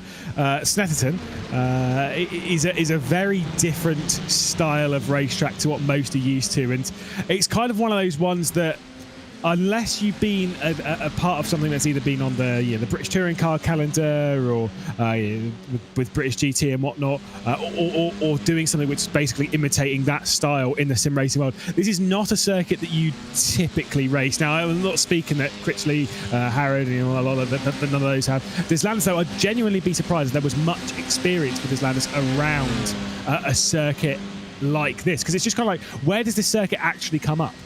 For a lot of these drivers that haven't done that style of racing, it's not a circuit that just appears on your calendar. Georgi Dimitrov into the pit lane. The Bulgarians race looked so promising, at least when we saw the race down towards the first corner and potentially down to the second. Didn't really last much longer than that, though, when it comes to positivity. It's not. It's, well, definitely not alone in terms of having a very negative race so far in this one. We've got a handful of retirements as well. Liam McNeely, we've got Alien, we've got Fairclough, we've got Luke, we've got Ramos, all down on towards the pit lane, and yeah, not ideal whatsoever for any of those drivers involved in that one. But still got 18 minutes to go of this, so still lots of opportunity for more battles to happen, and potentially, if you look at things in a glass sort of half-empty situation, more chances for incidents and more chances for retirements. But here's Alexander Spets sitting very much in the slipstream of Ted Bradbury. Not going to do anything with it into Brundle this time around, of course, but Spets looking to try and break inside the top 5 here, following in his teammate's footsteps, I suppose, who's just a second or so down the road there. Yeah, I'm not sure what happened to Bradbury, because I'm pretty sure when I was checking earlier on, of course, we did see him going slow on the exit of Agostini when we had that spin from Dimitrov. But before that, he was in the fight between the 3 Apex racing team cars that are first, second and third, which, by the way, again, realising that and thinking, God, if I'm a Monster Rugby Gaming car right now, I am feeling pretty frustrated to see, oh, well, this race is actually going quite well. We're 4th and 6th at the moment. We've had a bit of issues, of course, for Lad. Who's first, second and third?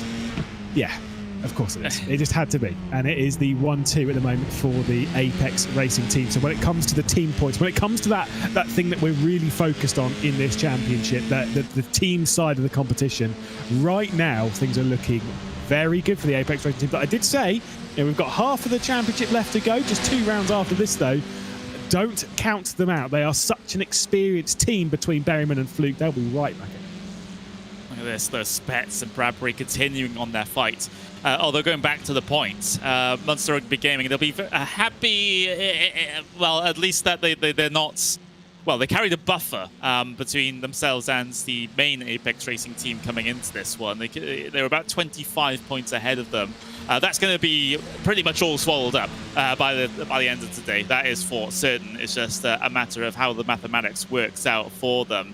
They might not really, at the end of the day, be losing all that much potentially to Apex Racing Academy, because it is Luke McEwen that's been doing all the heavy lifting for them over the 2 races that we've had, because this Landers has been sort of languishing down in the bottom end of the top 10, not scoring all that many points. So it might work out still not amazing, but still okay with them versus the Apex Academy cars. It's just the main Apex cars now are the big worry.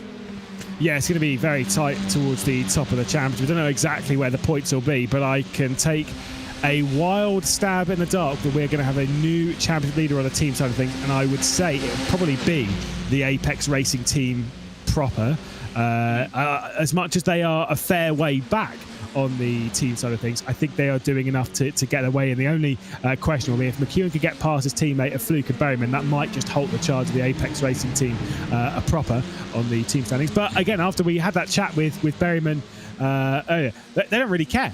They don't care which team wins the championship. They only care that it's a 1-2. So that's the priority for them, that they're focused on getting the teams, both the academy and the primary team, to first and second. And I think that the Apex Racing team proper will be overtaking the Monster Rugby Gaming car this round on the points they're scoring. Yeah, that does seem to be the case for the moment, but we are halfway through this second race now. We're on board with Alex Spets as he tries to chase down Bradbury and, of course, his teammate of Josh Ladd further down the road as well. But it's the interesting situation here with Alex, because currently his teammate is giving Bradbury the slipstream, and despite having what is technically a double draft from Spets, he hasn't really been able to gain all that much ground at all. You can see him closing up very, very slightly on the way down into Brundle, and then again through Nelson as well, though a little bit of a scruffy corner there for Bradbury, which allows Spets to gain so much time, and now he is in a position where he can think about challenging.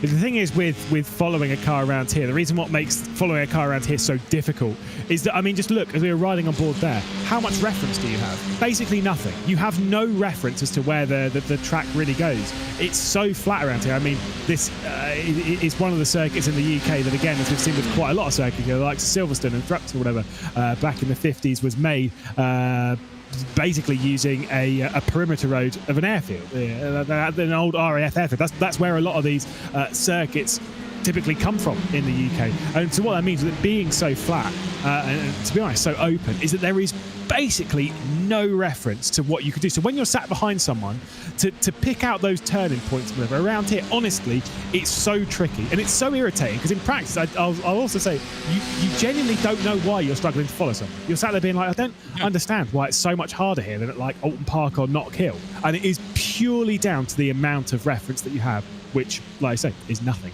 And so that's why as much as you might have the double slipstream, sometimes it's not good because you've got a car ahead of you. You don't have that clean road. You can't see the perfect line going through corners like Williams and whatnot. Yeah, I mean, you don't even really have brake marker boards here at this circuit. You just have the sign with the corner name and a sign with what direction the corner goes in, and that's pretty much it. Yes, you have braking markers on the way here down in towards Brundle, but some other corners you really, like you said, don't have all that many references. You know, even at tracks where there are a lack of deliberate references in terms of brake marker boards, at least there's like a tree or a bit of the barrier that sticks out that you can base your braking points on. But yeah, there's very little of that even here. Yeah, and that is the same in real life. This is one of the circuits in the UK that I have commentated. The first one I actually ever went to. Saw some great racing first thing in the morning, obviously, as everyone was getting ready. And by racing, I mean it was the tractors. They were getting ready, and so all the marshals were in the tractors, banging those around the circuit. Great fun. But on the thing is, like I say, if you speak to drivers in real life, it is the case. They do tell you that there is just nothing around. It's why a lot of drivers don't really like racing around here. Meanwhile, there is a good reference being picked up by Bradbury because he was looking straight to the inside of Ladd. He's not satisfied looking ahead and seeing a Monster Rugby gaming car, looking backwards, and yep, seeing a Monster Rugby gaming car. It's certainly Monster Rugby gaming bread on this Ted Bradbury sandwich.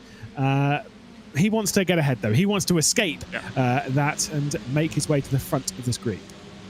Yep, he does, and well, still no changes, at least in terms of this little grouping here just yet, but you get the feeling that there might need to be a spark at some point which alights this battle.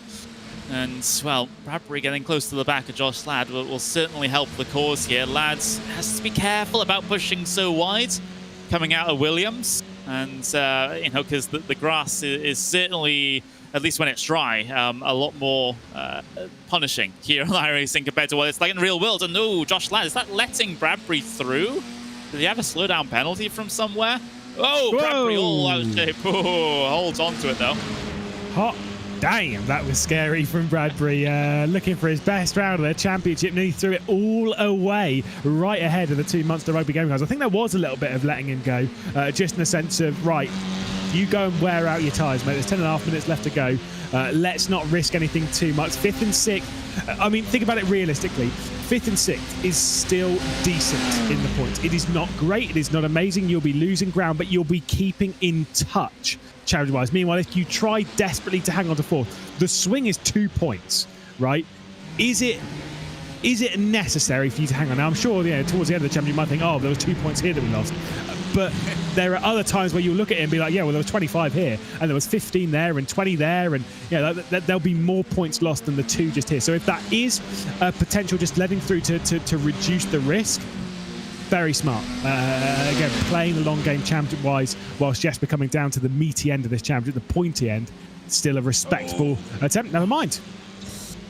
Whoa. Locking of the brakes from Ted Bradbury allows Ladd to get himself back through. I think there's maybe a little bit of frustration from Ladd there. It's just like, wait, I just let you go just a few minutes ago, and now you've just made a mistake and given up the position again. It wasn't exactly within the plan. But through Williams now, let's see if the same sort of situation happens again between Josh Ladd and Bradbury. I get the feeling Ladd might not be so kind this time around, although heading to the inside, is this more of a defensive move from Ladd? I think it might be on the way in towards Brundle there, and sometimes these cars just look so sketchy on the turn-in. It's probably one of those ones of, I'm not going to fight you once, but you made a mistake, so yeah, okay, fine, this fight's on good sir, as Lad will hang on from Bradbury. I mean, I've been in Bradbury's boots where you are let through on a move and then you make a mistake immediately, and all you're sat there is thinking, oh my God, this guy must think that I am a total insert word here.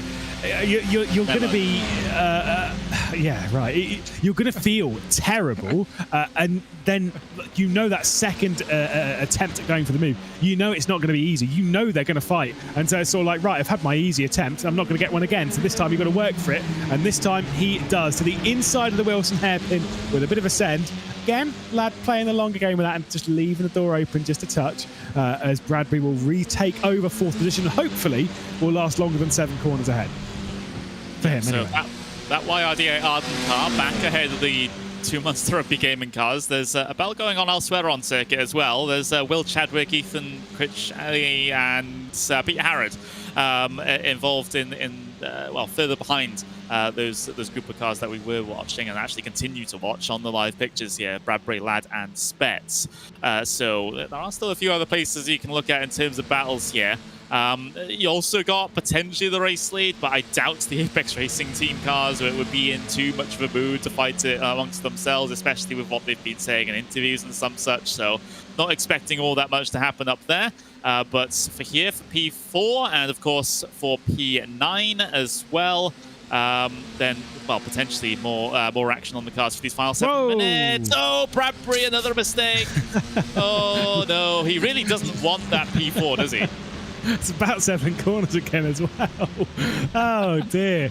Ted Bradbury. I mean, it's an easy mistake to make, but absolutely clobbered the curb. Josh Ladd will be sat there being like, mate, this kid can't drive right now. Of course, Bradbury can. I mean, no, Bradbury can definitely drive, but I'd understand why he'd be so frustrated behind it. Just turned in too early, going too aggressive, risking everything, smashing into that anti-cut. Car will be all right, but I'm pretty sure Bradbury's getting more and more frustrated in this race.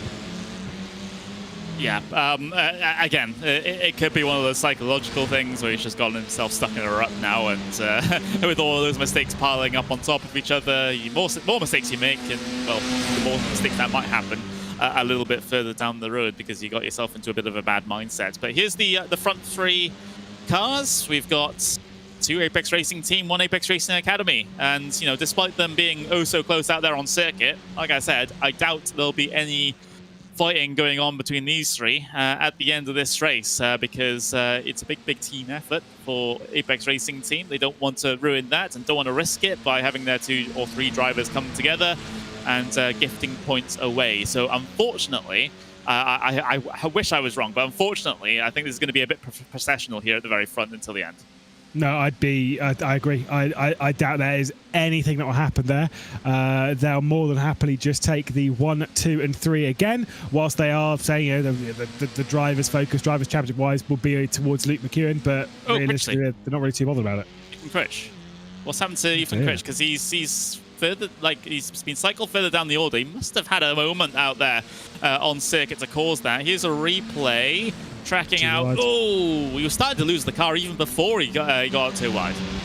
Yeah, I think that's where he was like trying to wrestle the car and rescue it. Went out too wide, but I will say, whilst the circuit's very flat, it certainly ain't when you go onto the grass. And yeah, went for a big old slide. I think there'll be 3 laps to go in this race based on where we're looking, with there being 5 minutes left. So there's still plenty of opportunities for a couple of switches in here. But like you say, whilst we've got that 1, 2, and 3, no change are going to happen there. We've got Lad and Spets here. I doubt there'll be any changes here unless there is a mistake, or Bradbury manages to close his way in, which means realistically the top 5, 6, 7 right now, take a picture of it, because I'm pretty sure it might actually be the same as we cross the line. Sorry if that bores you, but that is realistically, when you're racing, you've got to think big picture. You've got to think the team game as well. Yeah, you absolutely do. And when it's a team-focused championship such as this one as well, where the Drivers' Championship is kind of secondary, as well, at least in terms of the prizes, then you can understand when situations like this arise where teammates don't want to pass each other necessarily. So that's just the situation. We're right on board with Alex Spets, who has his teammate Josh Ladd directly ahead of him.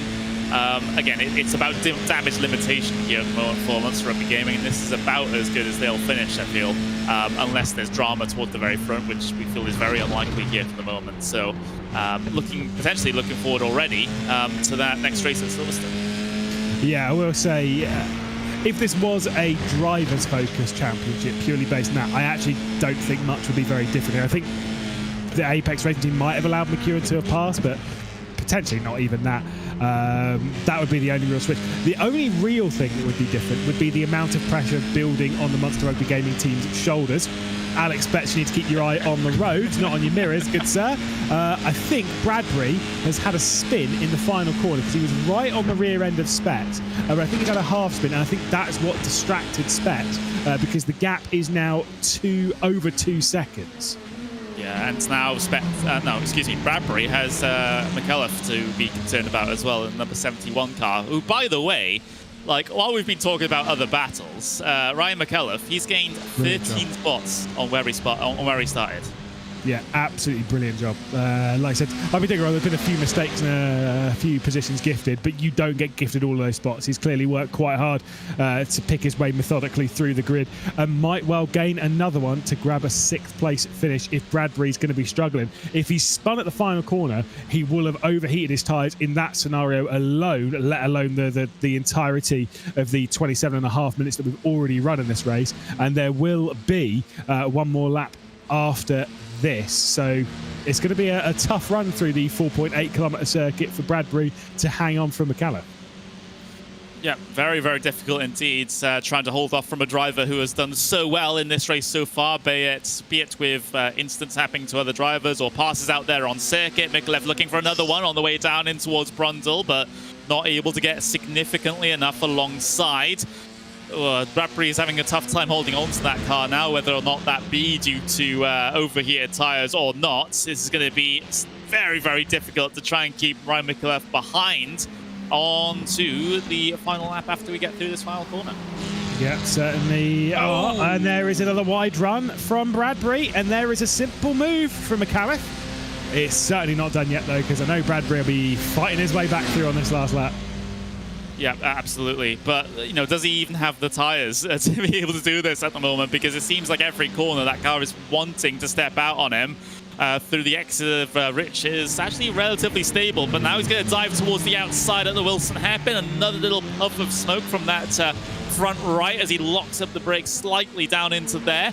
Might have another opportunity into Agostini, excuse me. But for Bradbury, yeah, he's just going to lose a little bit of ground there.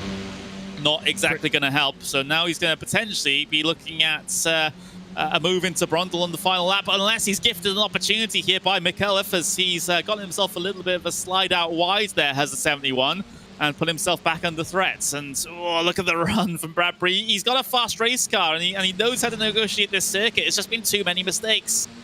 Yeah, the up and under potentially into Williams might work here for Bradbury, but he's got to be setting up a move down into Brundle and Nell, so that's where his opportunity is really going to lie. Critchley's had an issue, by the way, because he's been into the pit lane and straight back out again. He's in 13th spot ahead of Dyer, who, of course, is the teammate of the driver that we're looking at right now on that back straight, on the Bentley straight. I think he's going to be able to hang on for now, but Bradbury's going to go for it straight down the inside of Brundle. It's where he needed to do so. They're both scrambling for grip. Is this going to be the position switch? What a move! Oh, that's incredible there. Bradbury ahead in the dying moments of the session, heading their way in towards the final sector now. Does Ryan McAuliffe have anything to do with this? Anything to try and get himself back past in towards the final corner, Murray's? I don't think so, as long as Bradbury keeps it on the circuit. Berryman heads his way across the line to take the race to win here for Apex Racing Team. It's going to be a drag race to the line between Bradbury and McAuliffe, but McAuliffe's not going to get it. Bradbury holds on to a P6. McAuliffe in 7th place there with a fantastic fight in the dying moments. But what an event it has been for Peter Berryman, for Jamie Fluke, for Luke McEwen, the Apex Racing team, and of course all of the Academy cars having a fantastic race meeting here at Snetterton. Brilliant stuff indeed. Chadwick P9, we've got Pete Harridan P10 getting the final point on the board. Fitzpatrick standing in again, once again, for Prismatic Motorsports, comes across the line P11, so narrowly missing out in terms of the points there. Same with Stanislaus down in P12. Critchley, of course, having problems later on in the race, further down the order for him. But we've got this race number 2 at Snetterton done and dusted for the ROKiT British F4 Esports Championship. It's our 4th race meeting in the books. We've got our unofficial results from race 2. Peter Berryman, Jamie Fluke, Luke McCohen make it an Apex Racing gazebo, shall we say, P1, 2, and 3. We've also got Josh Ladd in P4 with Alex Betts in P5. Ted Bradbury P6 with Ryan McCullough in P7. Stanley Deslanders P8. Will Chadwick P9. Pete Harrod P10. Sergio Fitzpatrick comes across line P11 with Ruben Stanislaus in P12. Ethan Critchley P13 with Donovan Dyer P14. Then you got Appiegi, Dimitrov, McNeely, Alien, Fairclough, and Ramos rounding out the top 20 cars. And then Joseph Gloak, one of our retirements, down in P21. So there we go. That's our race number 2 done and dusted. We'll be waiting to get ourselves an interview with a couple of the drivers here today, and it's going to end up being the same 3 drivers. They must be getting bored of jumping into this commentary booth. They've seen it so many times now. It's like, oh, here again? Oh, well, yes, we are quite good, aren't we? They are very, very good. Quite good indeed. So we'll see what they have to say. It will be, of course, Peter Berryman, who's the race winner here today, from P4 on the starting grid as well, which is no small feat. And of course, this race basically been handed somewhat to Apex due to the incident that we saw between Dimitrov and Ladd on the first lap. You know, we talked about it right before the race, Lewis, that Dimitrov is going to go hell for leather and try and go for P1, and he did. It just ended up spinning Josh Ladd all the way out of the way. Like I say, some of those things, they tend to happen, obviously, in the first few laps. We see this time and time again when we go racing in this championship. Race 1, the first lap was pretty clean, particularly the first corner was clean. Were we really expecting to have that 2 times in a row? Because, I mean, I have seen these drivers race before. I wasn't banking on it. You're always going to get instances like that in the first corner, especially when you're trying to make it 3 wide. Let's be honest, when you do make it 3 wide, like that into the first corner, not everyone knows that it's 3 wide. So do those on the outside, like wouldn't have known that it was 3 wide in that scenario. So that's just how it goes, and those are the risks you take in the first corner, where you're taking the outside line or you're trying to make it that 3 wide action. Yeah, absolutely. It's always a tough thing to negotiate. Yes, you do have your iRacing spotter. If you have it enabled, it will say you're in the middle 3 wide or whatever position you're in. Some of these drivers might even have a real person doing the spotting as well to try and call things like that out. But in the end, sometimes a 3 wides through a corner that's perhaps not suitable for it is kind of inevitable. But we do, of course, have our interview with our race 2 winner, Peter Berryman. Lewis, you're standing by with him. Certainly am. Doing one better than the previous race. Peter Berryman taking the victory. Now, once you got up to the race leader, everything from that point on was pretty calm. But for the first lap, I mean, it looked like it was pretty chaos out there. Of course, Dimitrov going down into the hairpin. Did you have a good view of that? Were you kind of thinking that maybe that he was going to come straight back on ahead of you? Was there any of those kind of fears, or was it all pretty calm and simple down to the hairpin on the first lap? So kind of a mix of everything, really. I was more focusing on behind. Obviously, the stack-ups on lap 1, it's very easy to get run through, especially knowing that the guys behind us have a bit of a history of it. So when I flicked my eyes forwards, obviously looked towards the apex, I seen that the car going straight. And then, in the nicest way possible, stay in my trunks, basically, when I seen the car coming back across towards me. I thought that was going to be it, but luckily that wasn't the case. And yeah, I mean, what a result for the guys. 1, 2, 3, both races. We just, again, managed the gap to the guys behind. So, some night for us. Now, like I say, getting a 1, 2, 3 in both of the races, this has surely got to give you a great boost mentally. The team is firing on all cylinders. Let's be real, you've had a great year as a squad here, as the Apex Racing team, heading into those final couple of months of the year. I mean, this has given you a boost, surely, not only for the rest of this championship, but also even into the next year as well. This is surely going to be great for the team. Yeah, I mean, the mood's just going up, up, up. It seems everything we touch at the minute, we're at the front of, we're winning. So yeah, like coming into this round, we knew we were strong. We found some setup tweaks that we felt a bit better with, and it definitely seemed to pay off here. Yeah, I think the guys, we were easily, I want to say like 3 tenths a lap quicker than everyone when we properly went for it. So yeah, in this car, that's kind of decimation of everybody. So hopefully we can keep that, you know, rolling into the next rounds. Obviously, we've got tough track coming up next with the slipstream and everything. So yeah, just got to keep our eyes on the prize and hopefully things work out. Yeah, what we're expecting at Silverstone. Slipstream's been a key factor for all of the rounds we've had so far this season, but we all knew coming into it that Silverstone was the big one when it comes to that slipstream. We know it's where it's going to have the largest effect. Yeah, it'll be tough, especially going into that round, the position we're in. We've got everything to lose. Some guys have nothing to lose, so it'll be very tough for us.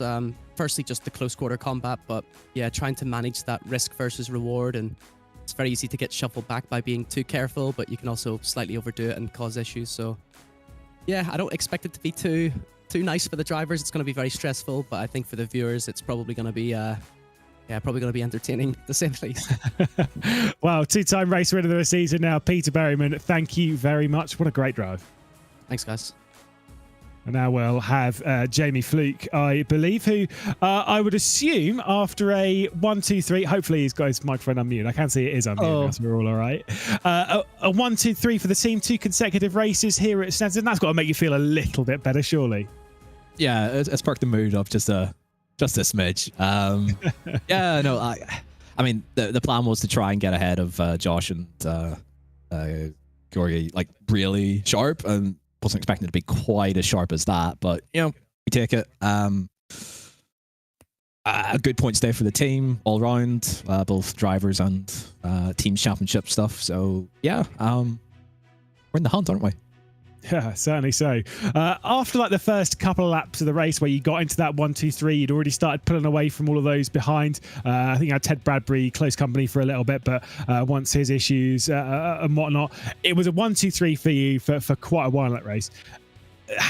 How hard is it to keep focused when it's like that? Because you've not got anyone directly behind you or directly ahead that's kind of making you stay focused and a part of the race. Is it quite easy for your mind to wander then and start thinking, what am I actually going to say in the interview? And then, oh, right now it's fun. Sorry. How do you keep focused? Good question.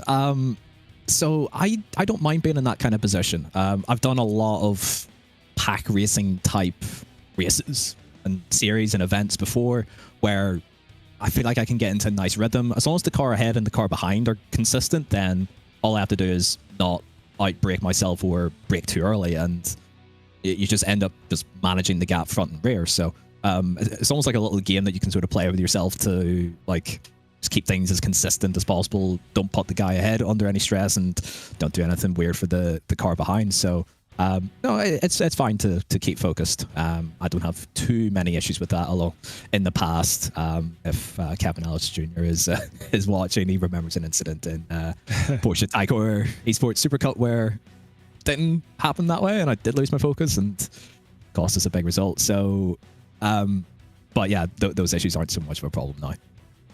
What Jamie Fluke are we going to get next round at Silverstone? 2 weeks away, are we going to get apparently sick and fast Jamie Fluke, or are we going to get perfectly healthy and still quite fast Jamie Fluke? Which one are we going to get, do you reckon? I hope the latter. If it's the former, then I'm in big trouble. It's going to be a really long 2 weeks. But what else we can expect? It's the national layout, if I've got that correct. So yeah. Expect chaos, carnage, confusion. Any other words that begin with C that can describe it? I'm sure there's plenty, but it'll be good fun for you guys to watch and commentate on. As a driver, it might be a bit scary. Yeah, well, we'll keep our fingers crossed for it, and obviously hoping that you get a little bit better before then, because 2 weeks with that would be pretty rough. Cheers, Jamie, and another podium. Thank you, Lewis. Cheers. And our final interviewer of the day, Luke McEwen, who will leave the round at least provisionally, bearing in mind the commentators' maths and all that. So let's never trust it, even though it should be quite an easy one to work out, as the championship leader. How does that feel heading into the final couple of rounds of the season, taking over the top of the driver's stands? I know we're all focused more on the team side of things, but still, it's a nice little prize for yourself. Yeah, I think it's really good. That'd be my focus for this round, I think, to try and be ahead of Josh Ladd. And we finished ahead in both races. Especially gained a lot in the first race, so yeah, it's really good. Now, we're kind of hearing from your teammate Peter Berryman a little bit earlier on in his interview about the idea that there are teams like yourself, drivers like yourselves, where you've basically going into the next few rounds with effectively everything to lose. And there are a couple of teams, a couple of drivers out there with nothing to lose. The likes of Dimitrov, at least in that race. Do you race these drivers differently? Do you kind of react differently on the circuit around them, trying to protect your championship, or do you just kind of just ignore the bigger picture and just focus on the single race at hand and do what you do best? Depends on the scenario. If they're really wanting to, if I'm in a good spot and they're really wanting to overtake and they're getting a bit aggressive and stuff, I don't mind letting them through. Depends, like I said, how Monster are doing, because that's our main focus. Obviously, I'd probably race them a bit harder, but with the other people, it's not a big deal letting one or two of them through if needed to avoid a wreck. Wow, thank you very much. Again, go and have a great evening, because you've had a fantastic round. Another 1, 2, 3, another podium, and obviously a victory earlier on in the evening to perk you up into the final couple of rounds of championship. Luke McEwen, thank you so much. Cheers. And there we go. What a brilliant round of racing. Yeah, well, it's great to hear from the drivers once again as well. Apex Racing, both in their main team and their academy, are on top of the world here at the moment as we finish things up here at Snetterton, but we will soon be heading to Silverstone for our penultimate race meeting of the championship. It feels like we're only 2 weeks into the championship, but we're actually getting very quickly towards the end here already, which I guess is a very, very good sign when it comes to thinking about the quality of the racing that we've had here so far. It's been a whole bunch of fun, hasn't it, Lewis? And, well, Silverstone's only going to get better. Oh, yeah. I mean, it's going to be a great race. Such an open racetrack. They've been talking about the slipstream. We're going to have plenty of drama. When it comes to the standings, by the way, just being sent the team standing, it is 2 points at the top of the standings between the two Apex Racing teams. The Academy's still 2 points clear of the Apex Racing team, but they've now both pulled a sizable margin. It's 13 points for the Apex Racing team over the Munster Rugby Gaming car, and 15 points for the Apex Racing Academy team over the Munster Rugby Gaming team heading into the penultimate round of the season. And if you want to know how things are looking on the driver's side, it's a comfortable lead for McEwen over Josh Ladd, 16 points clear. Yeah, but despite the fantastic day for Apex, they're still not comfortably clear as far as the team's championship is concerned. Another good event for Munster Rugby Gaming, where they get a 1-2 like they did in the at Donington Park just all those rounds ago. Then they're certainly right back on the map. But from here at Snetterton, for our 4th race meeting of the ROKiT British F4 Esports Championship, we will indeed have to bring it to a close. Thank you very much to Motorsport UK for organising this championship, and to the series title sponsors ROKiT, our major sponsor Simucube, and of course Base Performance Simulators, VRRC and World Sim Racing for their immense support over the course of this championship. We only have 2 race meetings to go in the ROKiT British F4 Esports Championship. The championships may start to be decided, or at least we'll have a little bit of a better idea of what's going to happen at Silverstone next time out. Bye-bye.